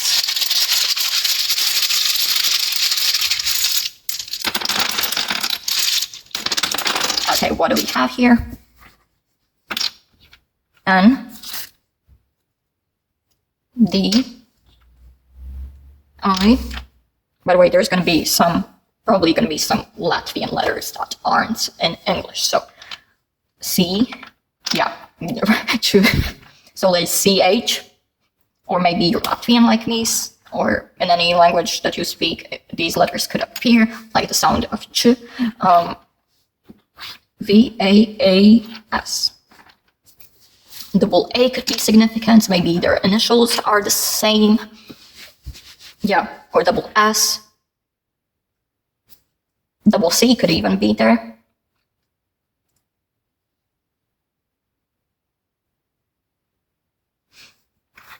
What about their gender identity? Maybe they're cis. You know, that's most likely because, like, we know trans people aren't that common. Or we have Vina, which means guilt. They're maybe guilty about something, or you're guilty. Like, guilt could definitely come up in this relationship. So if you feel a lot of guilt with someone, or you discuss a lot about guilt to someone, they might be this person. So check for signs. China. Or if we take this as CH, it's definitely China. Chinese. They might be Chinese, you know.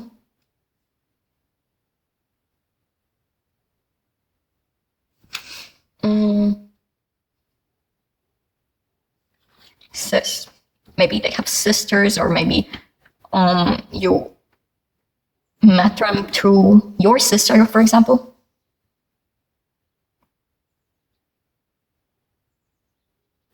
Asins. Blood. That means blood in Latvian.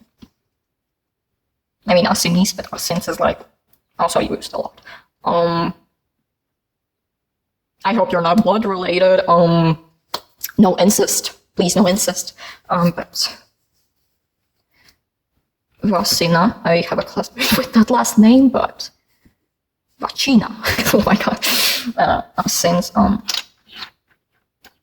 But yeah, something about blood. Who knows? Maybe they're a vampire. Maybe they make blood sacrifices. Maybe you're gonna have a blood ritual together to bind yourselves to each other. You know, who knows? Sins. We had Vina, now we have sins. So guilt, sins. Something about sinning. But yeah.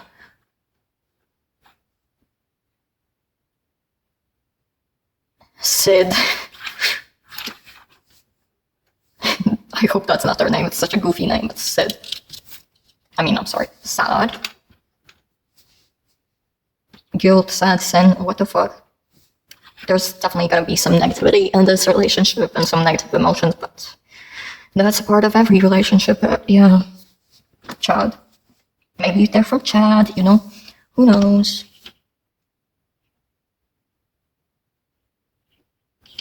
Dinah, which is like both a woman's name, but also means like,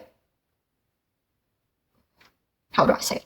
A folk poem in Latvia. That just means a folk poem, not a poem, but you know, how do I say it? I guess a poem, I guess. Taina. Mystery. That's not in Latvian though. So we probably have someone who knows many languages, I'm guessing.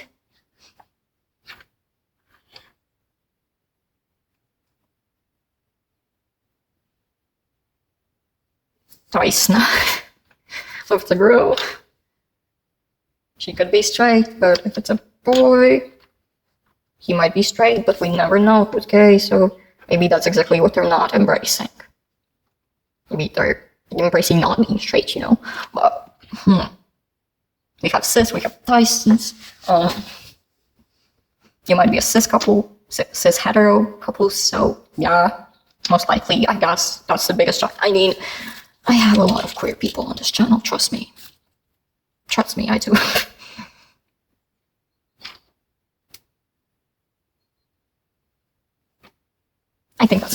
letters. Okay. TAISCCHDNI. SB. Okay, that's the letters. So now we are gonna see how they see you versus how you see them.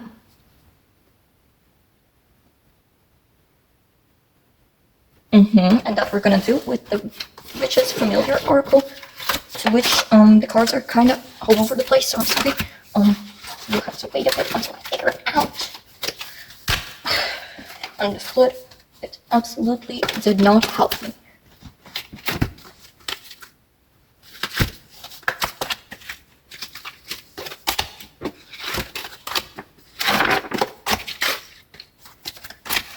Gosh. Okay, I hope that's all. I hope. It's probably not good. Yeah. Okay. So, how do you see that? Let's look at that. Oh my god. The fuck is that? Okay, nothing special, I guess. Wow, it's interesting. Something white and easily breakable. Okay. How do you see that?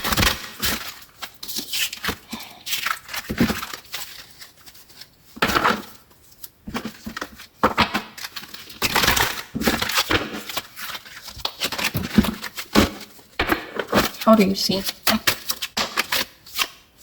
Squirrel. Red squirrel. Consensus? I don't know how to pronounce that. Okay. And how do they see you? Rat. Adaptability. So you're both little cute beings. And you'll have to mind me with the flashlight right now. So, okay. And what where is the card? What are those cards? One. Oh my god, I'm sorry for being such a mess. I'm sorry that I'm such a mess. Oh my god. I hope you love me as a mess. What was your first impression of them? Or what will be? Because we don't know. We can't know. And their first impression of you. Okay. So, yeah. I actually want to look at the first impressions as to how they started knowing you, Okay. So they see you as the squirrel. What the fuck am I saying? None of those words were correct. Okay. So the first impression they had of you was strength. So, or will have, I'm sorry. But it's the first impression of you from them, okay? You probably looked like a very... Okay, so their first impression probably wasn't even physical traits. It was something they found out about you. About, like, your success or your wisdom or your knowledge or, a friend just called you, such a wise person that you have to approach... that they have to approach you to ask some tips. I don't know, but they saw you as someone who is ready to take any challenge.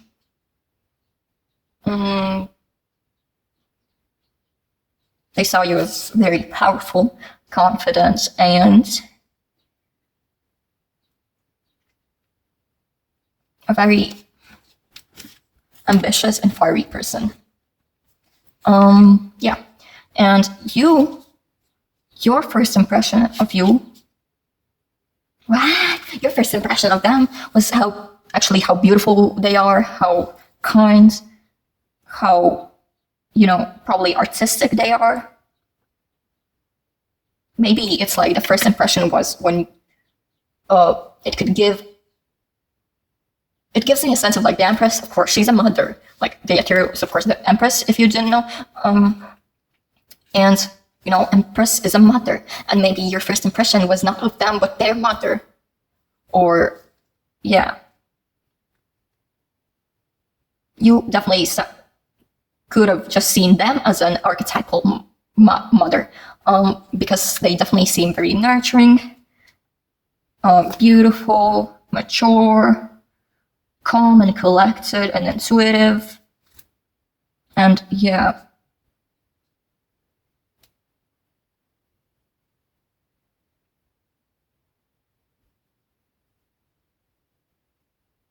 Okay. And now let's look at how they will see you when they actually get to know you. Okay, but I forgot to mention that I definitely saw you as very independent, okay? A leader, independent, etc., etc. But when they get to know you, they'll realize how actually vulnerable you are. That you're not this independent being, that you actually need someone to care for you, to nurture, that you're not like so stoic and independent.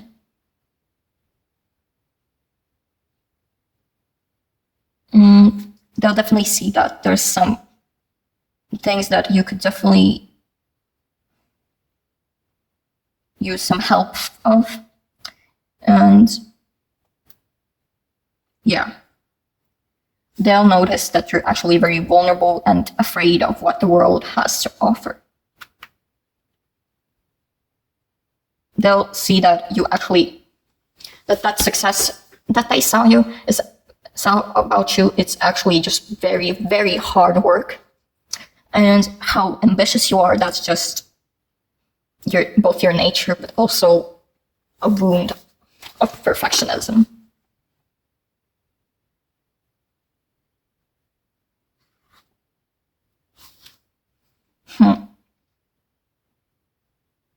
Yeah. And when you get to know them,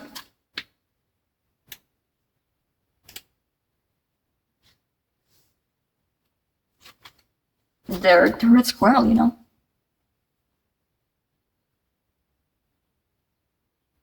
Yeah, they're definitely passionate about their job. That's what you'll realize, that they're passionate about what they speak, that they're passionate about everything they choose to display about themselves. They definitely do everything to have a work and life balance, and they're very detail oriented too. But also they never fail to see the whole picture. They're always prepared for stuff, and they definitely put in their best in the work.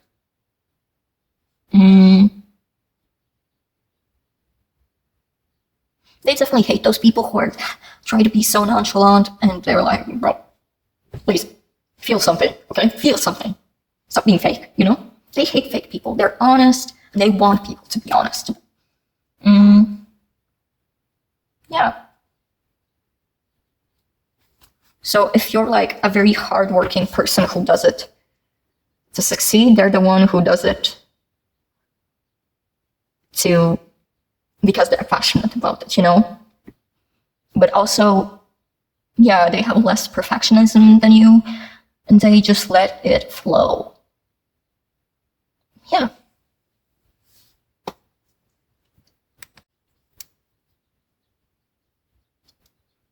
Okay, I think I found a way. I hope. So, yeah, Aphrodite's rose blood. Girl, she's on her period, I guess. Her rose blood. Okay, my back hurts, okay? So, yeah, the communication.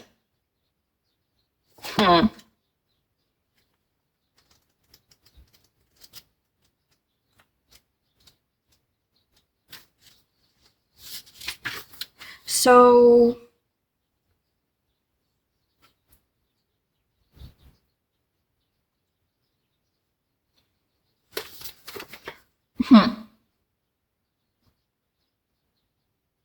maybe sometimes you'll be too optimistic with each other.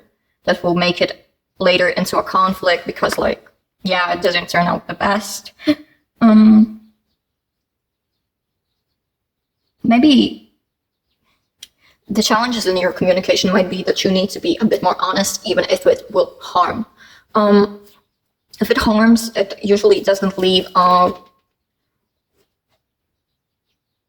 bad consequences in this situation. So be honest, not people pleasing, you know?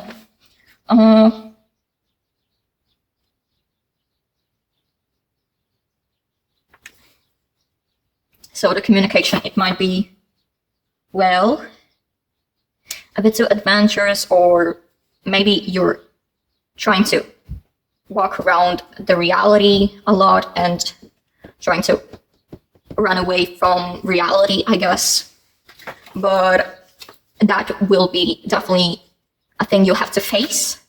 And so the relationship won't go well if you just don't address the truth. And the mentality is definitely like, you'll be trying to, you know,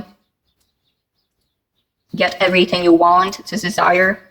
You'll be trying to tell them the most desirable outcomes to convince them, but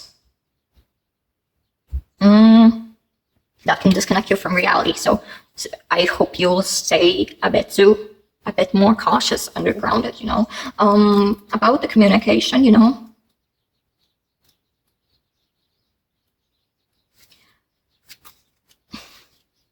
It will be necessary to present the bad news sometimes, and please try not to skip around that. Your discussions won't go further and more deep if you don't face your fear of new things, of the unknown. Yeah. And about the feelings and emotional connection, of course, they'll be lively, they'll help you release your inner child. They'll help you be more optimistic and just share a cup of joy in the heart.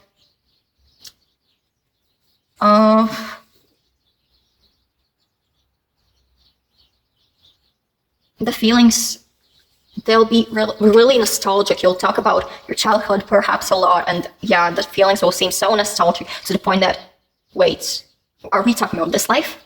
Are we talking about us in the past life, you know? You'll definitely feel so nostalgic with them. Even just some sort of deja vu.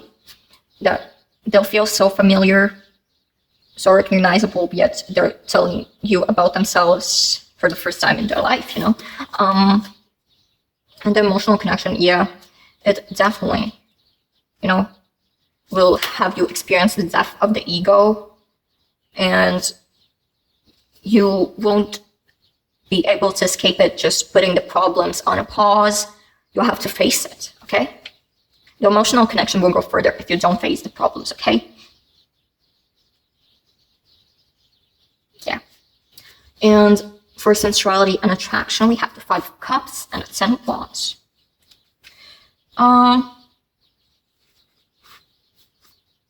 Yeah, how do I tell it?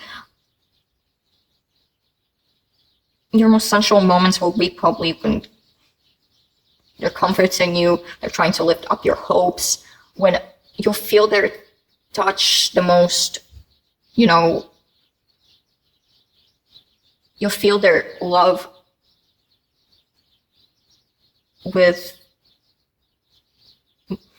you feel their love the most when you are not okay. You'll feel their support, and just once everything seems like a burden, the comfort of them will help you.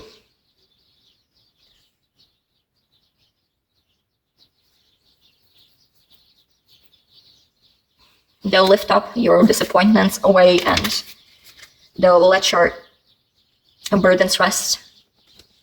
And the attraction, it definitely won't come from like the fact that, yeah, they're hella hot or something. The attraction will come because like you feel their support, you feel their nurturing energy, you feel how hard they're trying to make you feel okay.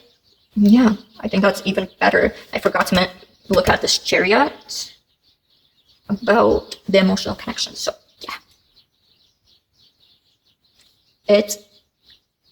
I see it as like, to build an emotional connection, you have to be courageous, you have to be brave to step into an emotional connection with them, because I don't see you as a person who lets their heart get close to anybody. And so it will be a very courageous move to start to develop an emotional connection with them. Yeah, that's about all I want to say about the chariot. And so the common ground and stability. So as for the death, to be stable, it will be hard to achieve, okay?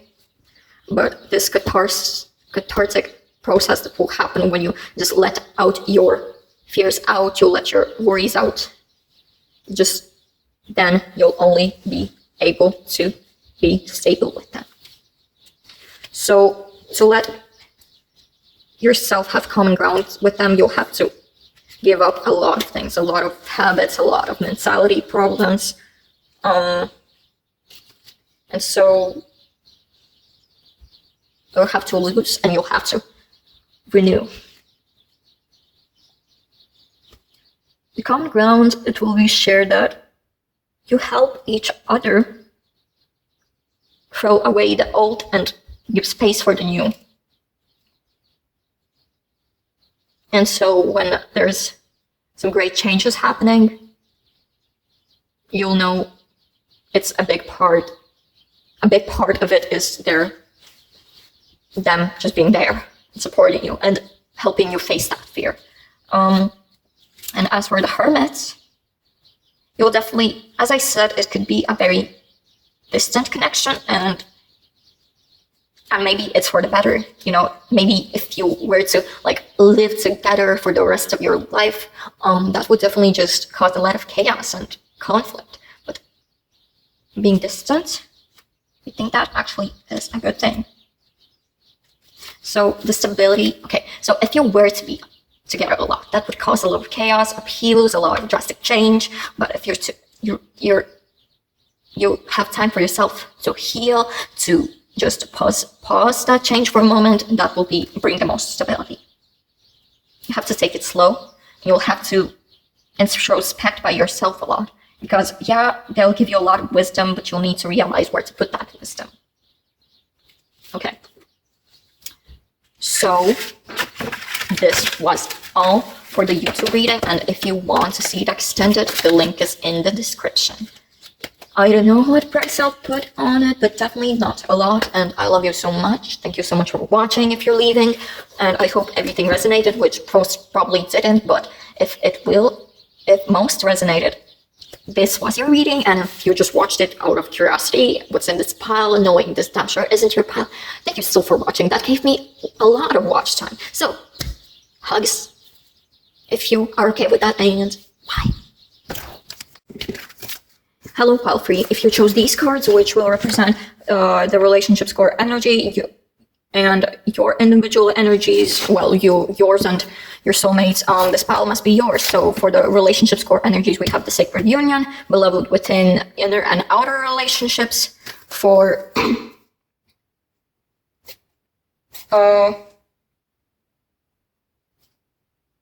you in this relationship, we have the Four of Wands.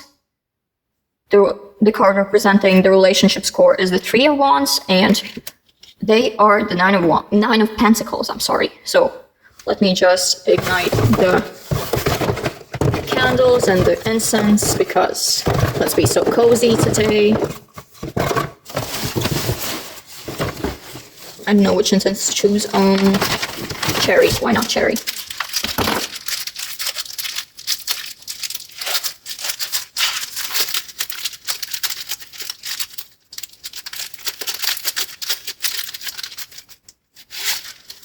If these cards, like this one, represents more your soulmate than the one representing your soulmate, maybe your soulmate has to be watching this video, so maybe watch from their perspective. But yeah, it usually is like that you probably will resonate with your side and they with theirs, but you never know. So yeah. So let's start.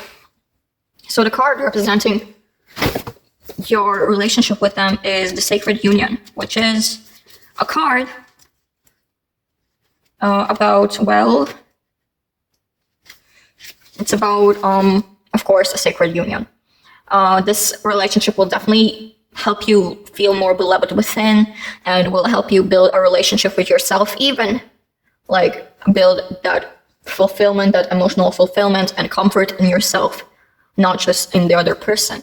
This person will build both your empowerment. They will also help you achieve growth and enlightenment. They'll help you love yourself, and vice versa. They'll also be impacted by this energy, of course, and so they will be building a better relationship with themselves because of you. You're both like healing energies for each other, and also help you discover each self much better.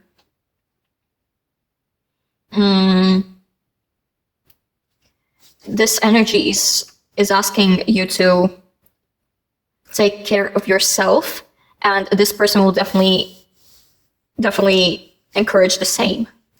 So yeah, for you to grow stronger together, you'll have to grow stronger yourself, or else you won't be ready to experience what is in the relationship. So the Three of Wands is exactly about that. It's about expansion. It's about taking steps to grow.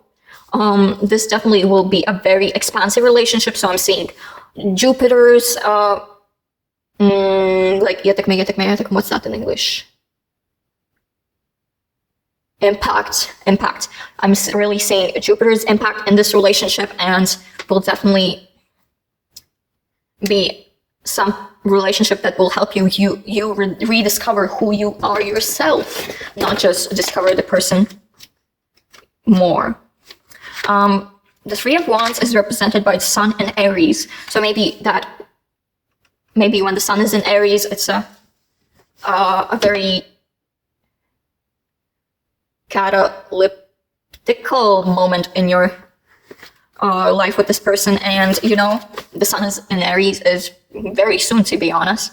We've nearly entered Pisces season, so the Sun in Aries will soon actually be in place. So that's maybe a timing, or maybe it's like the Aries energy is strong in this relationship, which is like, yeah, growing stronger together, growing more independent, growing more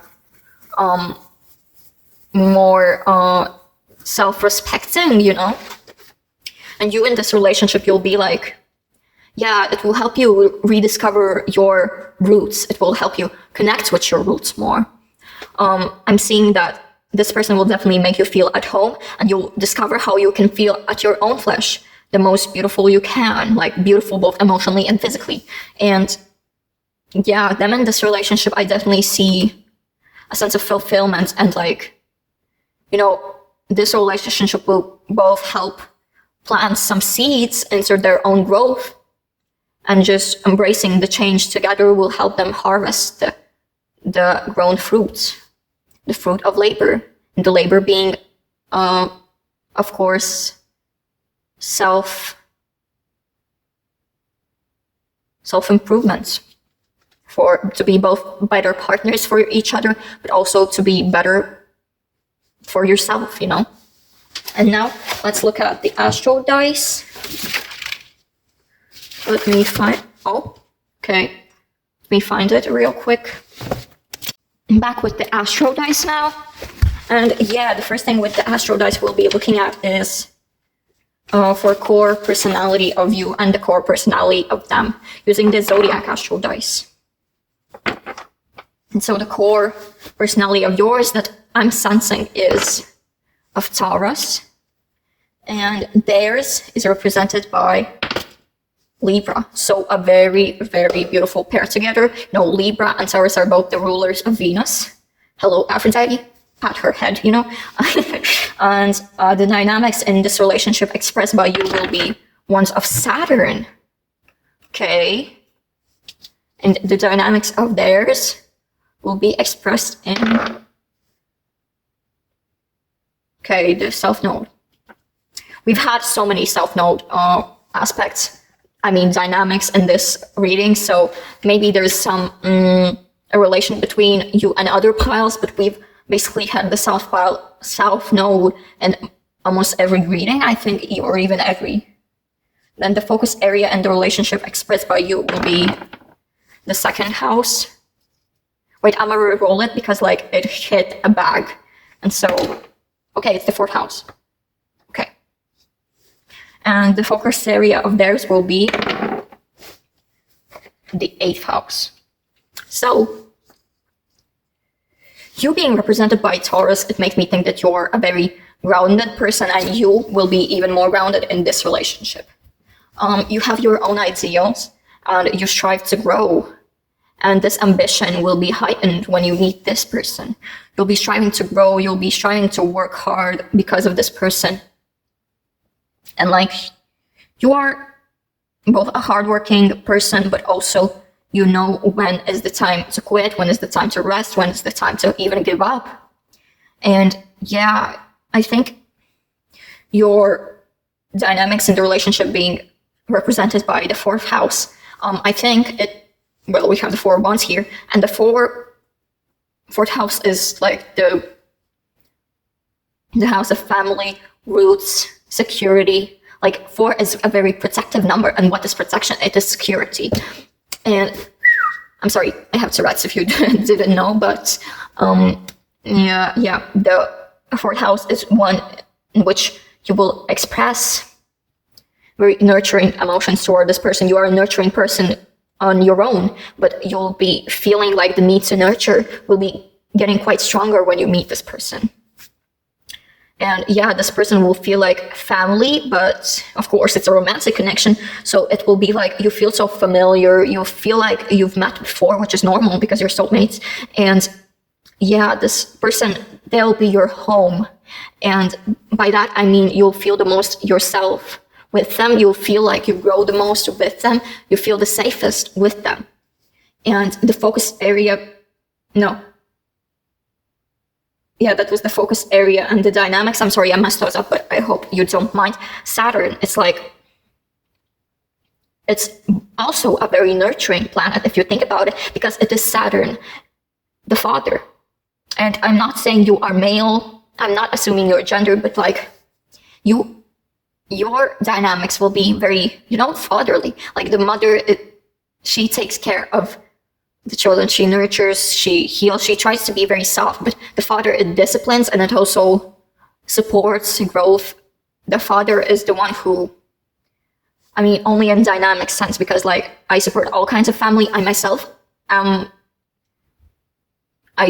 don't want to be with someone of the opposite gender, and so yeah, your dynamics will be kind of expressed by helping this person discipline themselves and like even disciplining them for their own safety, for their work, for their growth, this growth. I think you'll very much encourage it so much that sometimes, your person might be scared, but they know that you make them feel the safest. They definitely feel like your energy protects them. And so taking your advice, they will be like healing and growing so much faster. And so they are, but the Taurus, it's the feminine side of Venus, but Libra is this feminine, it's the masculine side of Venus. And so, they are represented by Libra, and definitely they're very, let's say, cautious, calculative, and that I see because like they kind of sometimes are too cautious, but at the same time they want to be playful, they want to be adventurous too, and so they will seem like a romantic that's hiding behind a mask, like it will seem like a masquerade, and you will slowly but surely help them transform themselves into a person that trusts you and trusts to be themselves, to trust themselves to be themselves. And yeah, I see that they definitely are very beautiful, but they don't really seem to recognize it with the vibe I'm seeing. And you will help them realize how beautiful they are, both outside and inside. And so their dynamic being supported by the South Node,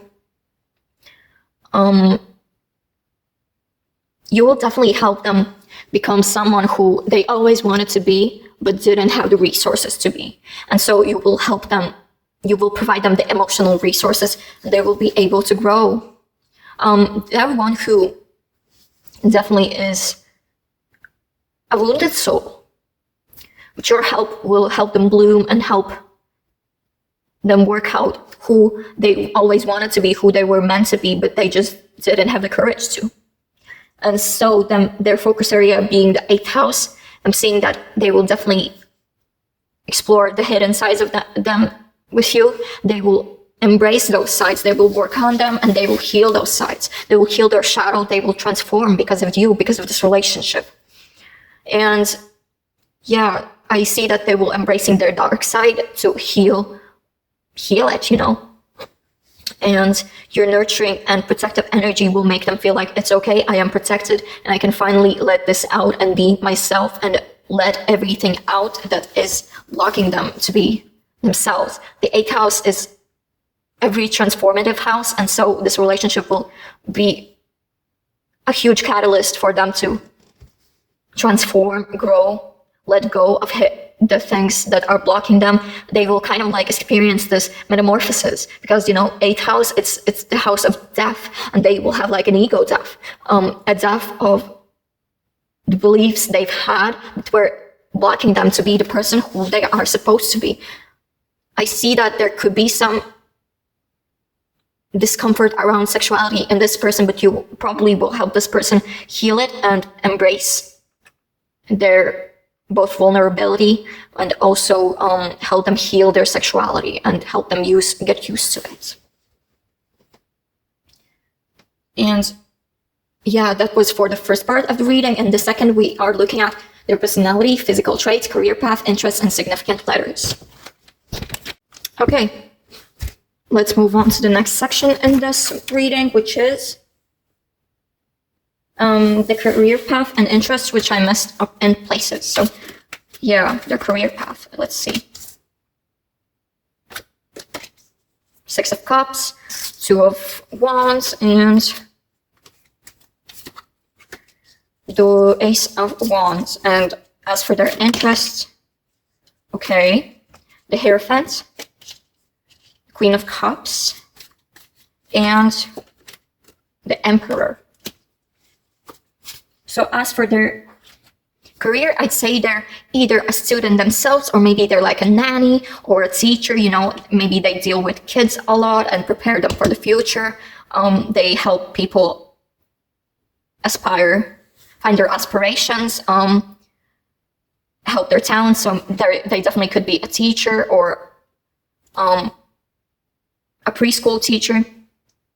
Maybe they still are not a teacher, but yet they are an instructor, or like they help others. And I could see it also being an artsy type of profession. Maybe they're an artist, or, you know, a musician. But it's definitely either going the route of like education and helping people learn things, or it being something creative, I think. And their interests could be definitely psychology. They probably love reading, something physical like sports, some type of maybe yoga. Maybe they're a yoga instructor, you know, but yet they also maybe do some bodybuilding or any type of exercises that they enjoy. They're probably into healthy lifestyles. Perhaps they're very concentrated and up to date with politics, the current structure of society. They definitely are into something artsy too. Perhaps they love listening to music. Perhaps they love doing art. And that's, yeah. Next, we'll look at how they see you versus how you see them. Your first impression versus theirs.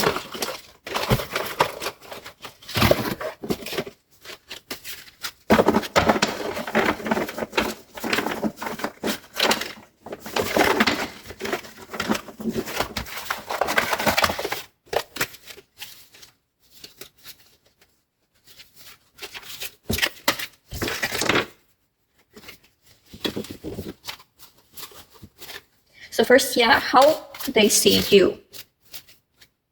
We have the Eight of Cups. It was the reverse when I pulled it out. And versus how you see them. Ace of Wands.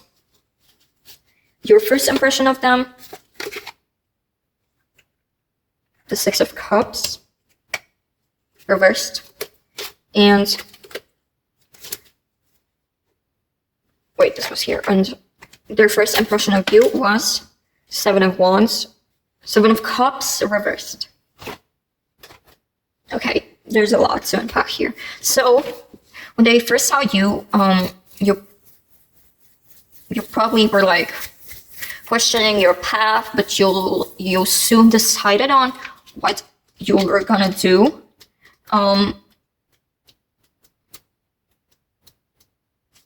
So you were going the safe road, I guess. And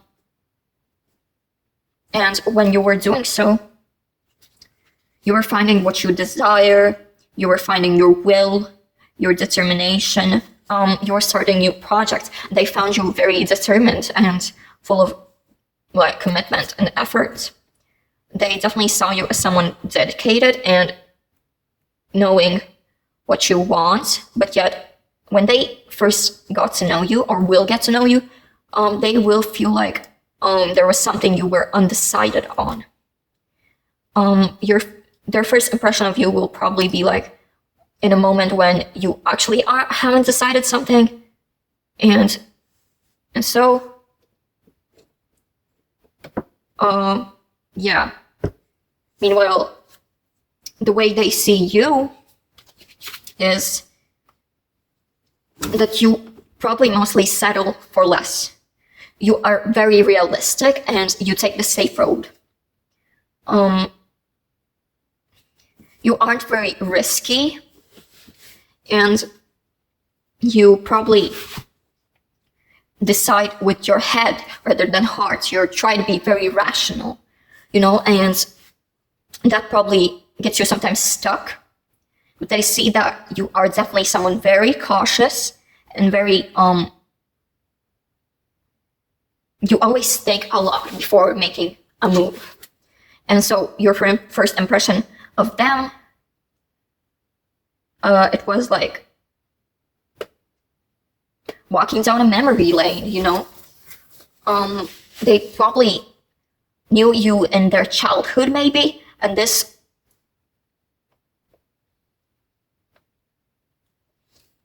person kinda probably didn't even like you when you first knew them.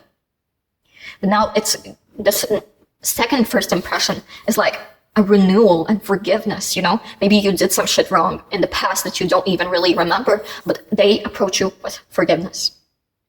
And you feel that. You feel that something was wrong, but now they've forgiven you fully, even without an apology. And I don't see what you could have been doing wrong, but it seems like it's like really, really deep down in the past. And you probably don't realize that either, but you feel that something was wrong, and no, it's not. And so when you get to know them, yeah, your first impression was more like probably more you-oriented rather than oriented on them and their feelings. You were like, okay, what does this person give to me? What impression am I getting that they are impressed by me? Like that sort of stuff. Not like, oh, they are this and this and this. I feel that they are this and this and this. No, you're more like feel it like energy projected towards you. That was the first impression. Yet you definitely will find out how strong they are. They're very vigorous probably. They're full of energy and determination. They always are upon to begin something new. They're very creative, original. Like, they're so unique that you can't name a person who looks like them or acts like them or speaks like them. They're very original. They also could be a trendsetter. Like, when they decide to be something, everyone will follow because they're so cool and they're so majestic, And yeah. Okay, the last section in this YouTube version that will be, of course, except the extended, will be about the relationship aspect, communication, mentality, feelings and emotional connection, sensuality and attraction and common ground, and stability. And so I think we're ready to do this section, which let's start with communication and mentality, the air element. Communication and mentality. Have the magician and the ethereal, which is the empress. Then let's look at the water energy, feelings and emotional connection. The devil and temperance. Sensuality and attraction will be represented by the Knight of Cups reversed and the Chariot upright. And lastly, the earth energy, and the last one was, of course, fire. The earth energy is the common ground, and stability is represented by the divine, which is the high priestess, and the ace of daggers, which is the ace of swords. Interesting combos we've got here. And so, yeah. Interesting that the communication is like, it seems that everything you say to each other, you never break a promise. Each promise you make, it manifests. And yeah, it seems that like you talk to each other in a very comforting and compassionate way, and it almost feels like you are really afraid of doing any harm to them, even if you don't have any intention to or possibility to. You are very protective and try to not do any harm to them. The communication is very like, you are very defensive of them, or vice versa, and that like makes me think that you feel a very strong bond with them, like in a way that you have to keep them secure, and you never let them really have any. You try to make them move on from any insecurities they may project. And the feelings and emotional connection, there's definitely like a healing sense of it, that you take everything slowly, but you still address the things that are necessary, the things that hurt the most, and that makes you build this trust and sense of comfort in each other, that you can reveal those dark secrets of yourself, and still you can build a connection off of that. And the feelings, they're definitely like, they grow slowly, but yet with everything you trust upon them, each dark secret you reveal, the trust, it deepens. And as for the sensuality and attraction, I think you might be very afraid to make any moves, and vice versa, because like, I see that you definitely are afraid to do something wrong, and you definitely lack a bit of courage to make any moves on them, especially like, there definitely won't be any like intimate acts until only when you've been together for a while, since I think the first kiss would even arrive late, since I feel like you are so afraid of each other's stability that you think that it could make them uncomfortable, or that would be too stupid to do so when they're kind of like vulnerable. But yet you show them your attraction in a way that shows your dedication, determination, your courage, and how committed you are to them. Yet it feels like you rarely will make any discreet moves. Yeah, and as for the common ground and stability, you definitely like, you feel grounded not not only physically, but you'll also feel it on a spiritual level. So everything that is material to you both, it also manifests in a spiritual way. And so the common ground and stability, it will definitely be like dependent on your spiritual state. And so the success, it also, the stability, I meant, depends on how comfortable you feel, how unfoggy your mind is, or foggy, you know. It will depend on how you're doing mentally, and definitely the common ground will be of the things you share, the secrets you tell, the mysteries you uncover together. And yeah, you definitely will have common ground in the fact that you both have similar ideologies, and you definitely are leaning towards achieving similar goals, and you both really will affirm each other's goals and drive them to be completed. And this is all for this reading. Thank you so much for watching. If you want to, you can support me and watch the extended. I would really appreciate that. And so, yeah, thank you so much for watching. If you're not going to watch the extended, I love you still.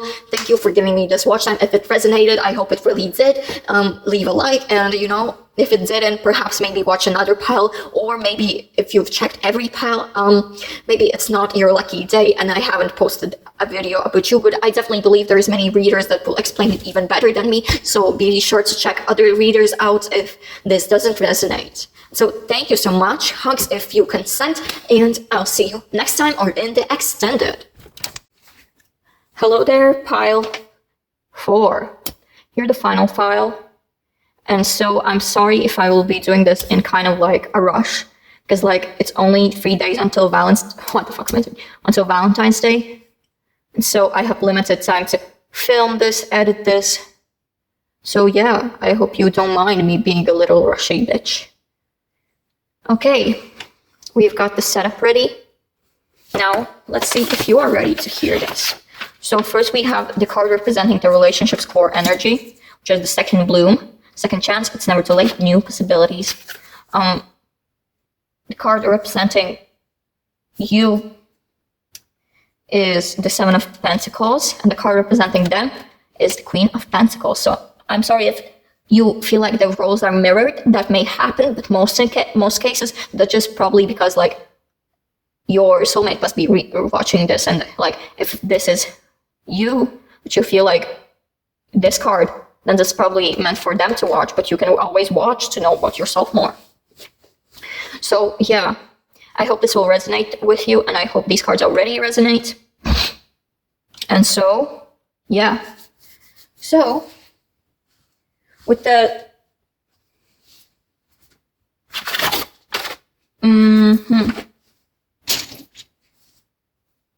Wait.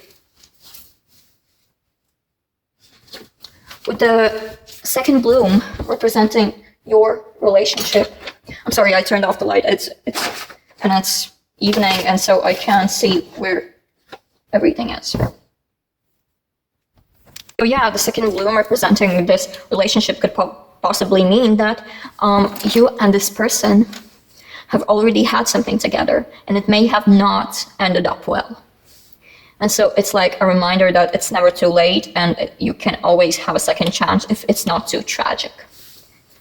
You'll probably have new possibilities with them, and especially if you think like, okay, I don't have a person who will resonate with this, and I definitely won't give anyone a second chance, then this might be that they did something bad in their past life, and that karmic energy that's coming from that past life may have been handed over to this life for you to solve it and get through it together.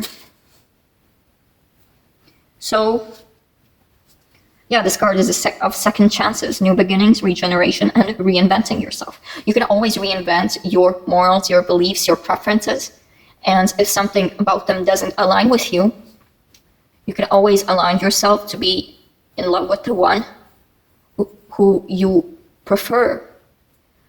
Not saying that you must love someone who you don't prefer and just force yourself to prefer them. It's about changing your standards. It's about thinking outside the box, what you desire versus what you actually need.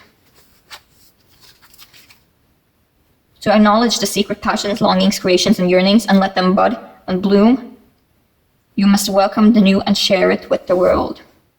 We properly allow things to end, new beginnings will always come. We surrender to the cycles of life. After winter, spring will always return. We plant the seeds in the fertile earth, they'll eventually emerge. Just as we think the season's over and winter's drawing near, some roses bless us with an unexpected second bloom. It's likely that you are too set for a second bloom. Perhaps you have a creation that's waiting to be brought forth. Or maybe it's a new or returned relationship or passion in your life. Maybe what's waiting to be born, it's a new version of you. And so you being represented by the Seven of Pentacles, you're very hardworking, you have determination, you have ambitions, you have everything. But something that you may lack is a sense of what you actually need. You might be working towards a specific goal, but what if something you need is actually the opposite of that goal? It can also mean that nothing comes with little effort, yet this person seems like they do everything with little to no effort. You might be jealous, and that's why you may have gotten apart. But you're one who plans the next move, and you always expect early results with more to come and quick developments, but actually that might not be the case. There actually could be some really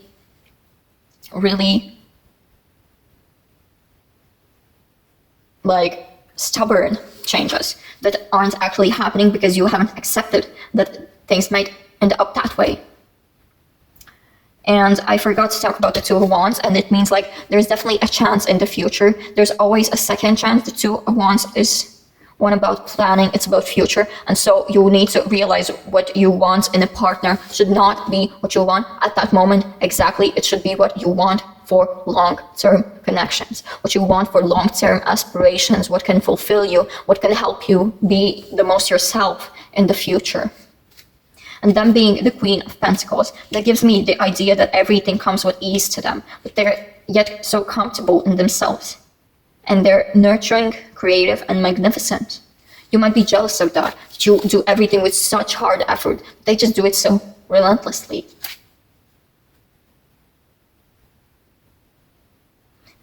Although you feel this tense energy around them, they're definitely one that manifests comfort. Even though you may even have shit-talked them in the past, it could still mean that you are just so magnetized to them that you can't realize how comforting this person is and how beautiful it is to talk about them. You just probably haven't found the right way to talk to them. And so reconsider your chances. You're planning. You must acknowledge what is reality and what is just a desire. And so no matter the hard work, you'll always receive what you not just intended to manifest. It will be what you work for, what you need, and what you are destined to manifest. And so next, we have Astro Dice for core personality, dynamics in the relationship, focus area in the relationship. That will do for both of you.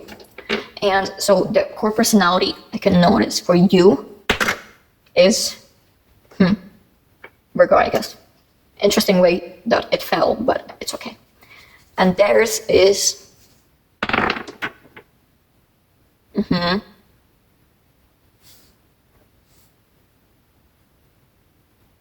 Pisces.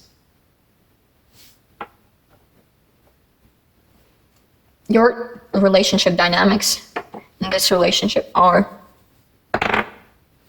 Mars, and theirs are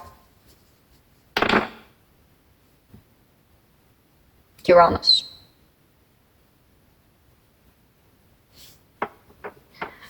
Your focus area in this relationship is the 9th house, and theirs is the 11th house.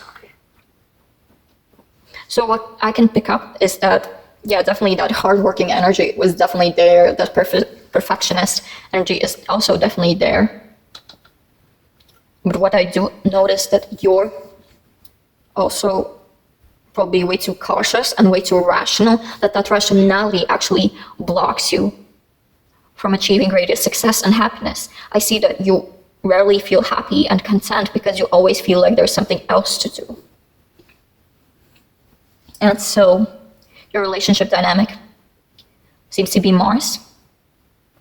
And that could indicate that you're very action oriented. You leave no place for reconnecting, for rekindling. You seem to be very action oriented. You seem to always want to express your energy. And your focus area in this relationship looks to be the 9th house, which is about expansion, Jupiter energy, knowledge, travel, aspirations, education, higher education, higher goals, life goals. All that is Jupiter.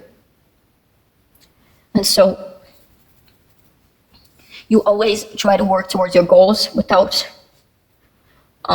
leaving space for just some calmness, some rest, and just enjoying life, goofing around, You always want to be expanding and achieving greater success. Meanwhile, this individual, they also seem to be doing very well in life, although they do it with a free-spirited mindset. And so they seem to be very open, relaxed, ready to take new adventures, doing everything with pleasure and joy, and not really trying much. And that way they also succeed, like you do, but they do it in a very different way. That you are jealous that they can be so, perfect, yet not sacrifice their life for it. Their dynamics seem to be Uranus, which is very unpredictable, just like Gemini, and it seems to be very rebellious and just so intense and unexpected. They definitely surprise you all the moments. They definitely seem to be fun to be around. They probably will change your sense of what is fun to you, and you might feel more fun with them, especially with their focus area being the 11th house, which is of course, of community, groups, friends, party life too, just something very outgoing. They seem to be very outgoing, and they will make you more outgoing. They will make you experience the party life that they already experience. And so this relationship will be very challenging for you, but it will give a second chance to that version of yourself that has never been expressed. So now let's look at their personality, their physical traits. Personality first. Two of Pentacles, Queen of Cups, the Tower, and their physical traits, Six of Swords,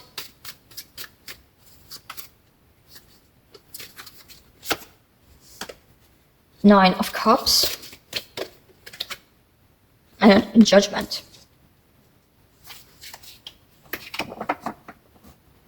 Okay. They are definitely very in a mindset that allows being free, being relaxed, yet very not plastic, just elastic, that allows to be elastic.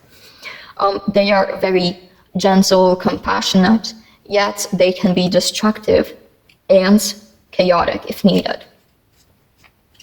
They're a goofball, to be honest, and they have many sides. One that is like a free-spirited, like a goofy, but yet try hard, successful person. Then they have that nice side, which is very gentle, compassionate, friendly, and loving. And they also have that destructive side, which is chaotic, unpredictable, can bring drastic changes, explosive even. Yet they manage to wrap it up so beautifully that they seem to be like such an interesting person. They do seem like a very interesting person. And yeah, that chaos, it is goofy in here, but here it is destructive, and it can be both a burden to them, but also others. Yet the main thing they try to stay as is just calm, compassionate, and just so kind and helping and generous. Yet they try to free up space for themselves. They really can't. They're actually not that confident in themselves, yet they make others more confident by the way they inspire others.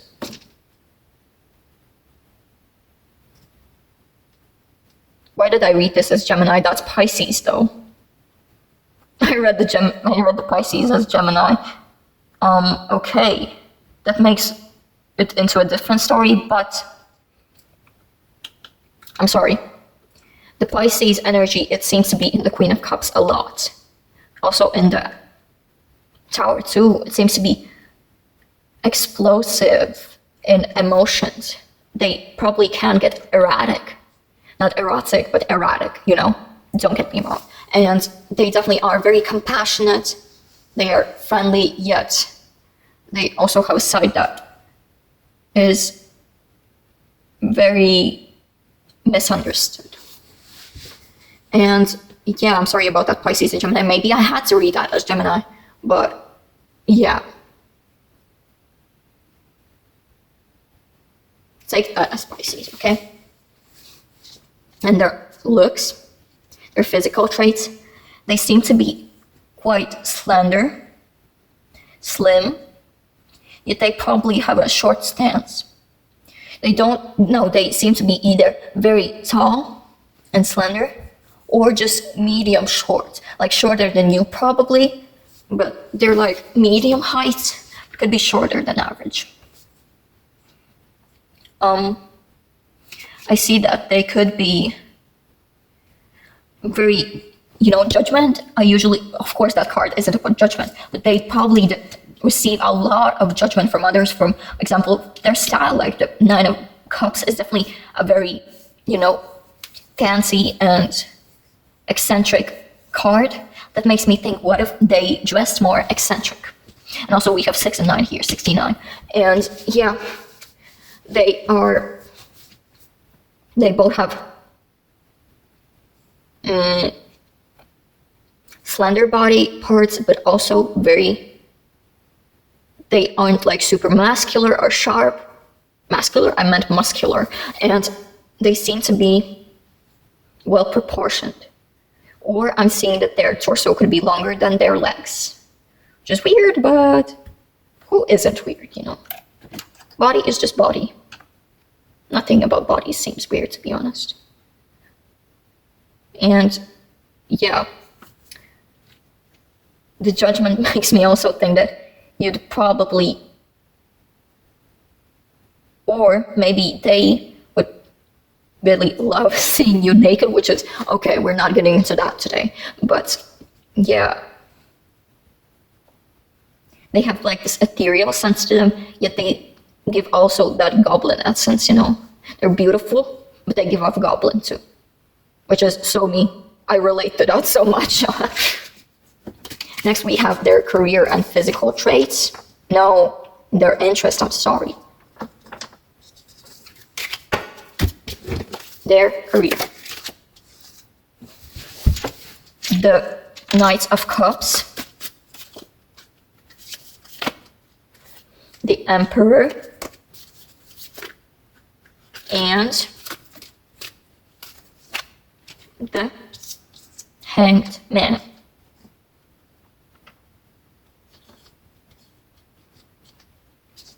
And for the interest, we have Judgment.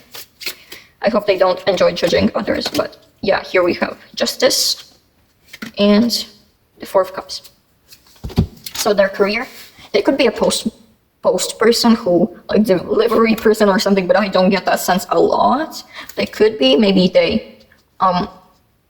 their career does involve like shipping things out and selling things. Maybe they're a Depop seller. That was a joke I made, but they could be. And yeah, their career seems to be like they really have an emphasis on communication. They could be a businessman, business person, or businesswoman, and they seem to be like, that could also be debates. So a politician, they're probably into politics. Maybe they want to be a politician, but currently they can't. Perhaps they're too young or too misunderstood, or maybe they've dedicated their life to something else while ditching their dreams. Maybe they're an activist. You know, those activists who tie themselves to trees and, oh, I'm sorry.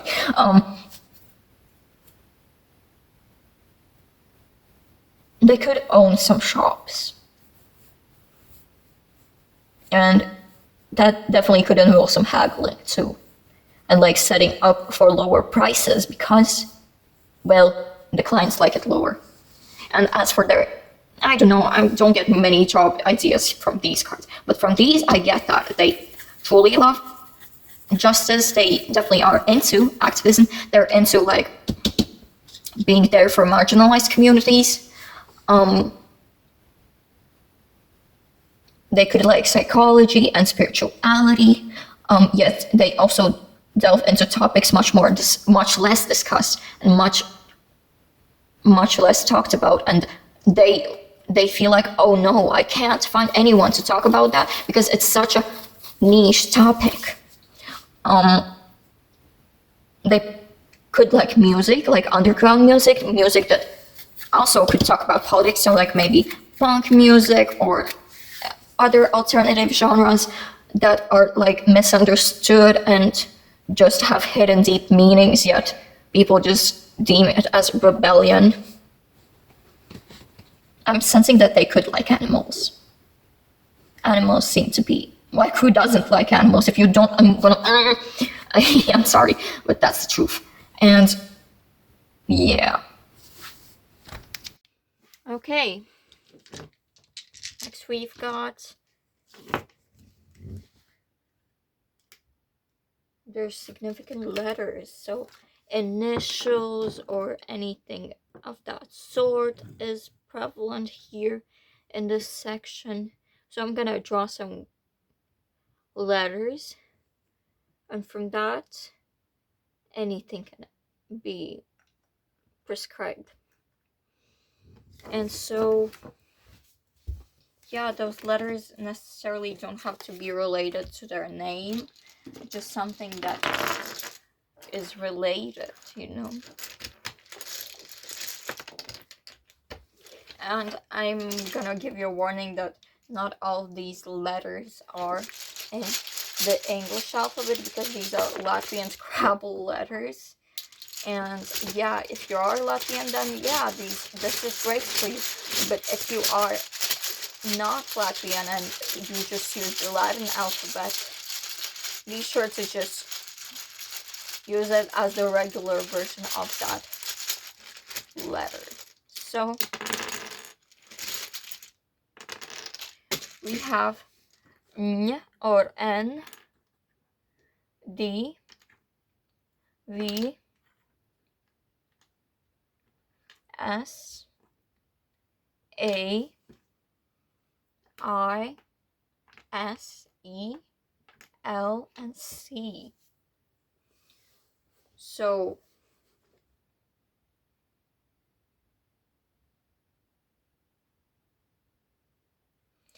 there are some uncommon letters, as you can see, but this person definitely, they're gonna be a vice for you. We also have Lice.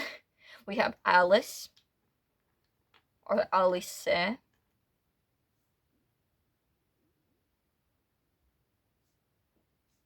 We have double S if that's prevalent, so double letters or specifically double S. We have Lisa. Um,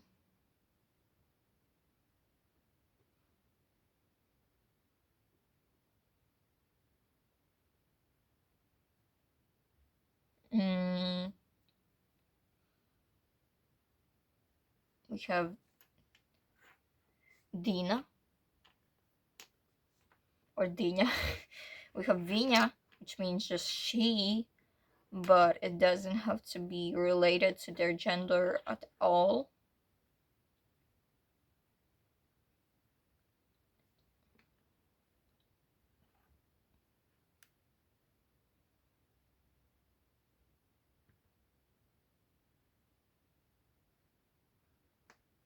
Hmm.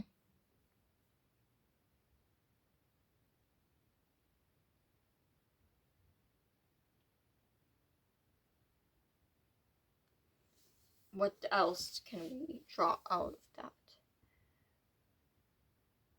Dial. So maybe something about calling. Maybe you'll call a lot or just FaceTime or something.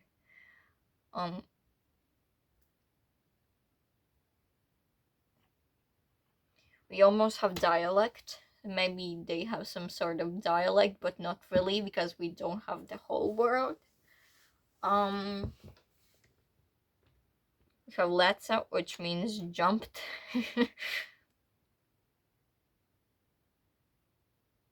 We have Sid. We have acid. Maybe something about them is acidic. Maybe they do acid. Maybe they talk about acids a lot. Maybe it's something related to acids. Maybe they really like sour food.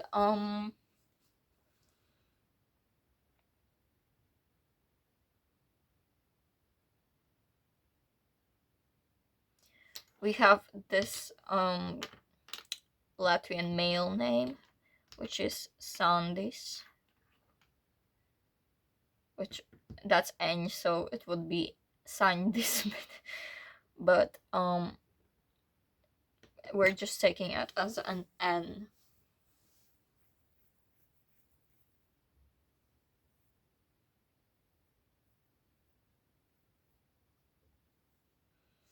We have Delhi. Maybe they are Delhi. From Delhi. Maybe they are Desi. If you know, I'm just talking about India. Okay.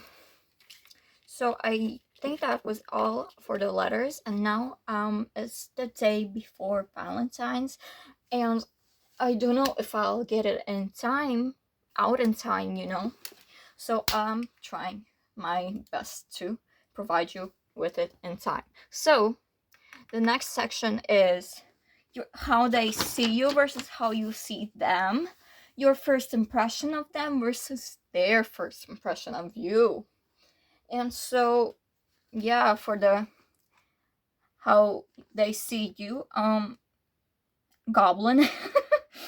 Maybe it's in the looks. Maybe you're tiny and maybe you're a bit goofy and childish sometimes, but you're still hardworking, but you seem like childish, and like unserious at times, and the way you express your humor definitely could make them think of a goblin, but goblins also represent malice. And so maybe for now, if you have met them and this is not their core impression, core view of you, that can definitely change when you get together. I think there's a grudge. They think you or you hold resentment against them. They feel that, and yeah, there's some bitterness, a grudge, and you're somehow, your own insecurities may cause some harsh thinking about them, or maybe envy, which I probably mentioned before. I don't remember that clearly, but yeah, they think your words are kind, positive, and generous, although they don't think for now it's the way you are inside. Maybe it's a limiting mindset, you know?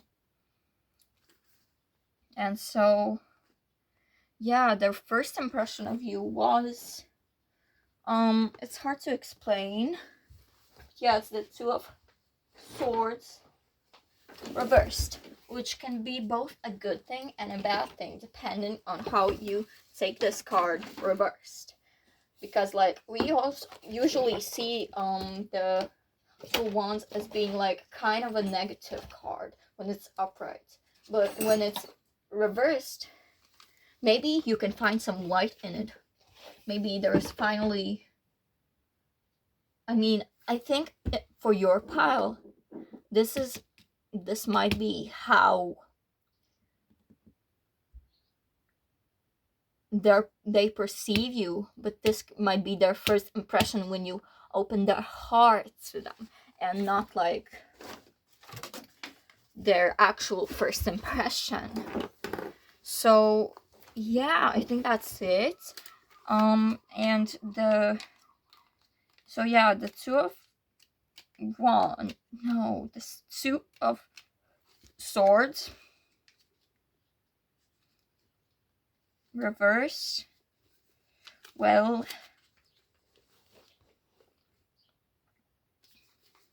maybe it is still the negative impact of that card, which could be about hiding, inability to face the truth, disloyalty.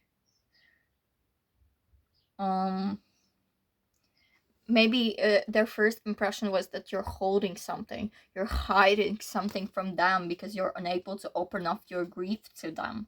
But yeah, when they get to know you, they'll definitely find out it's your insecurities that are making you think like that, and that's not how you actually want to think. It's not how your heart thinks, you know. So yeah. And yeah, when they get to know you, they finally see that consideration, that courage you could have if you let those grudges down, and that you actually are very thoughtful. You just are unable to express it because of your own problems in the mind, which I don't mean as a mean thing. I mean that, like, everybody has their, demons inside, and yours may be like making you hold grudges and envy for others, and that's okay. It's just the way we decide to heal and decide to face it is the most important thing about it. And the way you see them, or at first, let's see what was your first impression of them. Well, you probably thought they're perfect, they're blissful, they're happy, they're content with themselves. You really envied their courage, confidence, and the positivity they emit. Yet maybe you actually were just idolizing them. Well, you saw that they're at material fulfillment. They grow very fast. They're expansion is just unlimited, and they expand so drastically. You saw how happy they are when doing their favorite things. That you saw how seriously they take their health, how they attend to their beauty, how brilliant they are, how content they are. Yet you didn't see the flaws in them and what's making them to be this way, this comfortable and prestigious way. It's probably the blind. Okay, we can now move on, to the relationship aspect. Communication and mentality, which is air. Feelings and emotional connection, which is water. Sensuality and attraction is fire, of course. And common ground and stability is what's left. That is pentacle. What? That is earth. I'm so much into tarot, so I just called it pentacles, but hope you don't mind. Yeah. What cards did I use for this? I forgot. So let's just use the Macabre Tarot.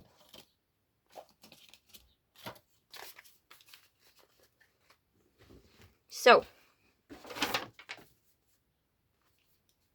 for communication and mentality, we have the Five of Bones and the Chariot. For feelings and emotional connection, we have Wheel of Fortune. And we have 3 cards here. Massacre of Daggers and the Hermit. Let's place it like that. For sensuality and attraction, we have Two of Cups and the Haunting of Bones, which is beautiful to be here. And for common ground and stability, we have Nine of Bones and the Moon. Okay, you are almost able to see everything, which is great, and so I can begin yapping about the last section here.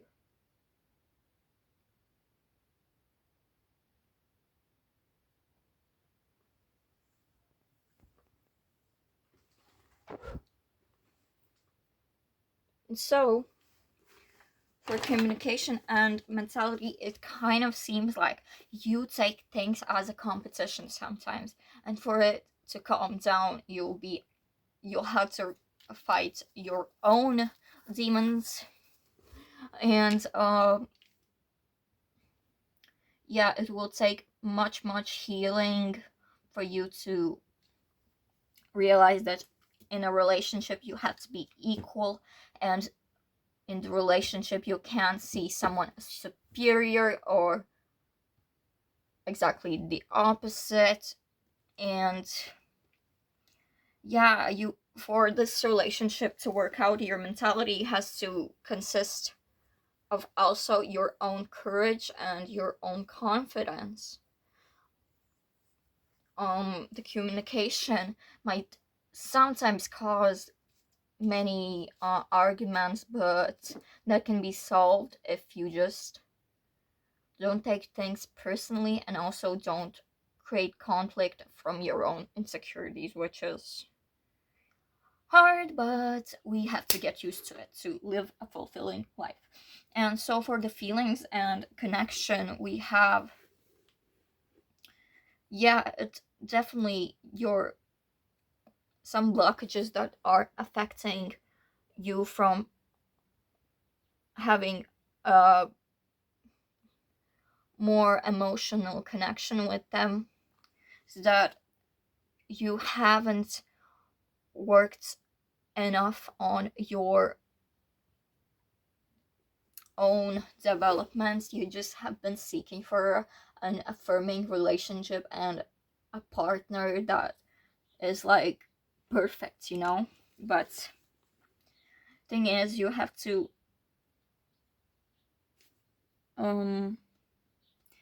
the emotional connection will definitely deepen when you've worked through your own struggles, and through noticing their struggles, you'll be able to see them as less perfect, and you'll finally realize, oh, I don't actually want to be this person, I just want to be a better self, which seems to be what you think they are, but the better self will definitely be you, but more fulfilled, okay? And at first, the emotional connection will definitely be cold, it will be pretty distant, and yeah, but by the time you work on yourself and you see them struggle, you'll just naturally get used to, well, healing yourself, doing shadow work, and you kind of need to gain a strategy to not lose that emotional attitude from you and place it in the right places. And the sensuality and attraction, well, you definitely see them as beautiful, you see them as perfect and confident and successful. You see them as basically a perfect partner, which is great if you want to have a perfect partner. But yeah, the sensuality will definitely only begin to grow when they don't seem as perfect, when you notice their flaws and you love them with all their flaws. And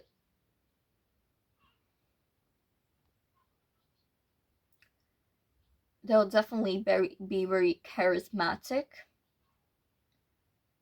and the romance, damn, seems it will be a very sensual and romantic connection when it gets, you know, when you get more confident, when you open your eyes to reality, and you'll still see them as perfectly imperfect when you learn their imperfections. Um, when they see the flaws of you, they will definitely also love that in you. But they will, of course, encourage you to heal, to become a better version of yourself. And they will convince you that it's not their path that you should be going on, it's your path that you should be going on. And the common ground and stability will definitely be that, at the beginning we saw that you are both very pentacle related souls. They may be the Queen of Pentacles, which is like